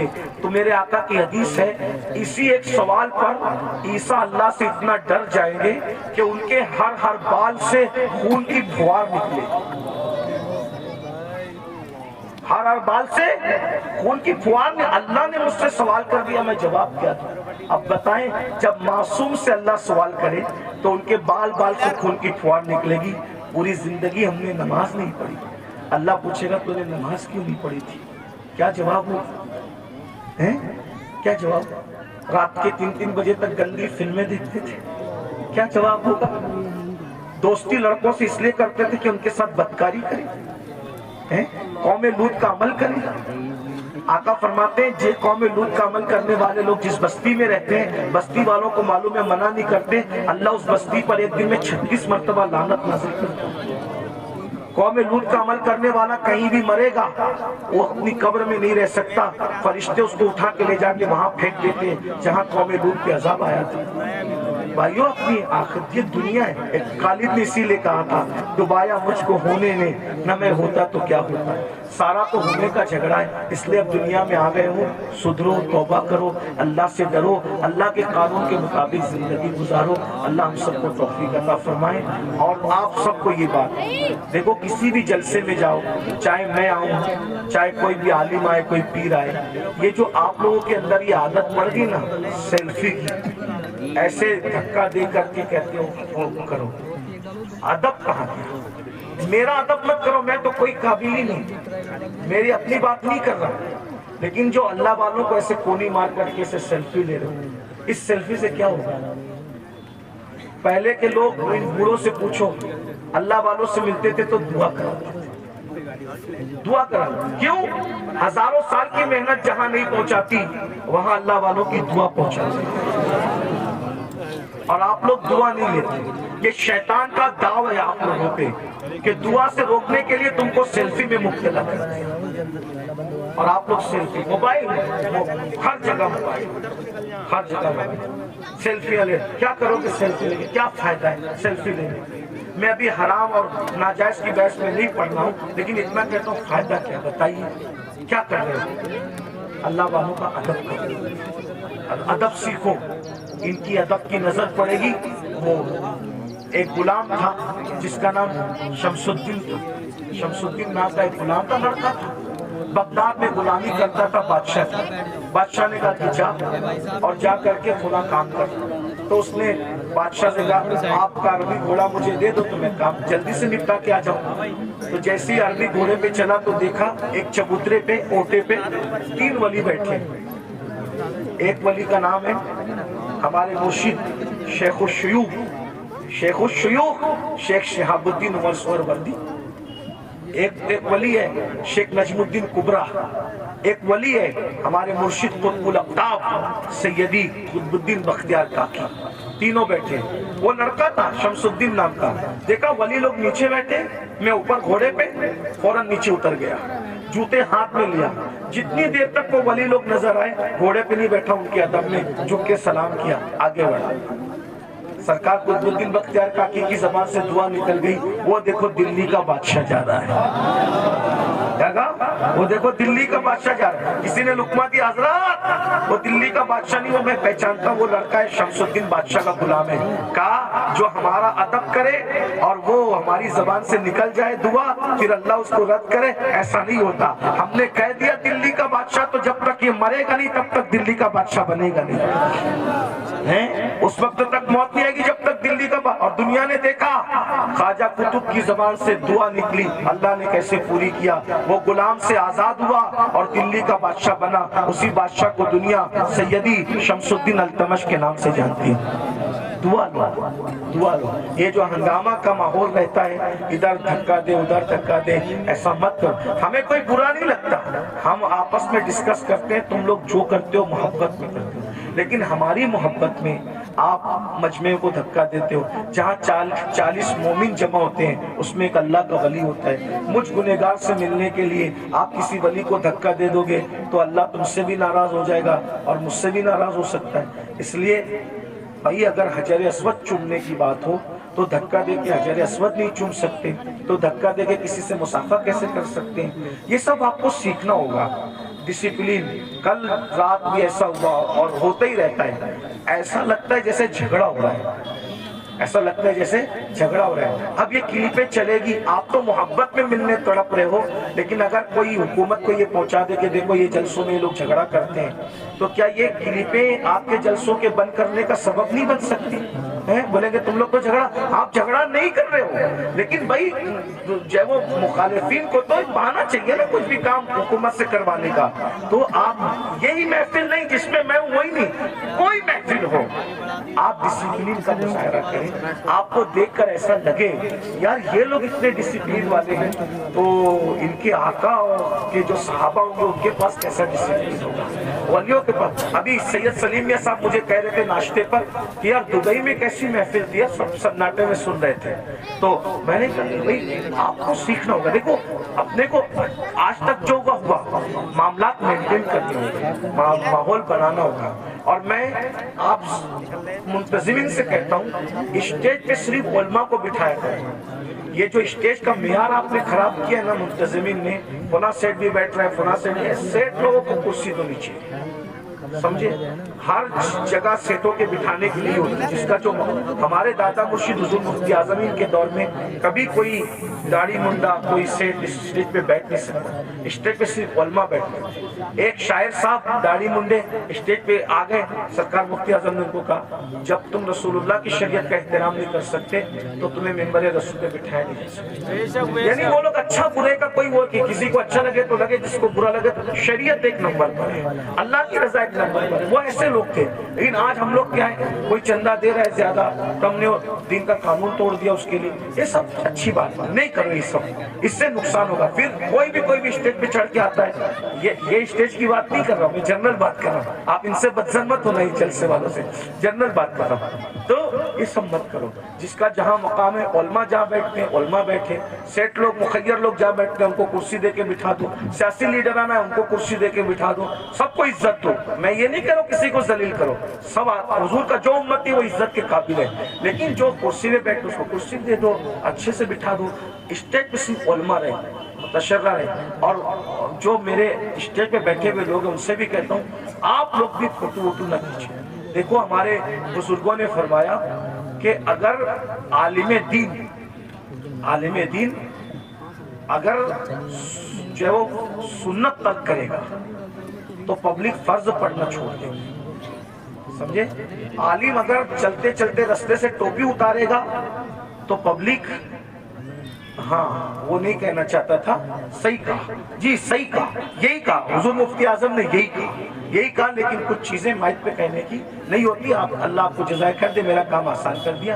यानी तुम टोपी उतार के सर नंगा करोगे, लोग अपना पूरा वजूद बगैर कपड़े का कर लेंगे, इसका ख्याल करें। तो ये मेरे भाई भी कुछ जो नौजवान हमारे जूनियर उलमा है ना, मैं उनसे माफी मांगते हुए कहता हूँ, ये लोग भी सेल्फी लेने लगते हैं। आप लोग तो आपको देख के नीचे वाले भी लें, है ना।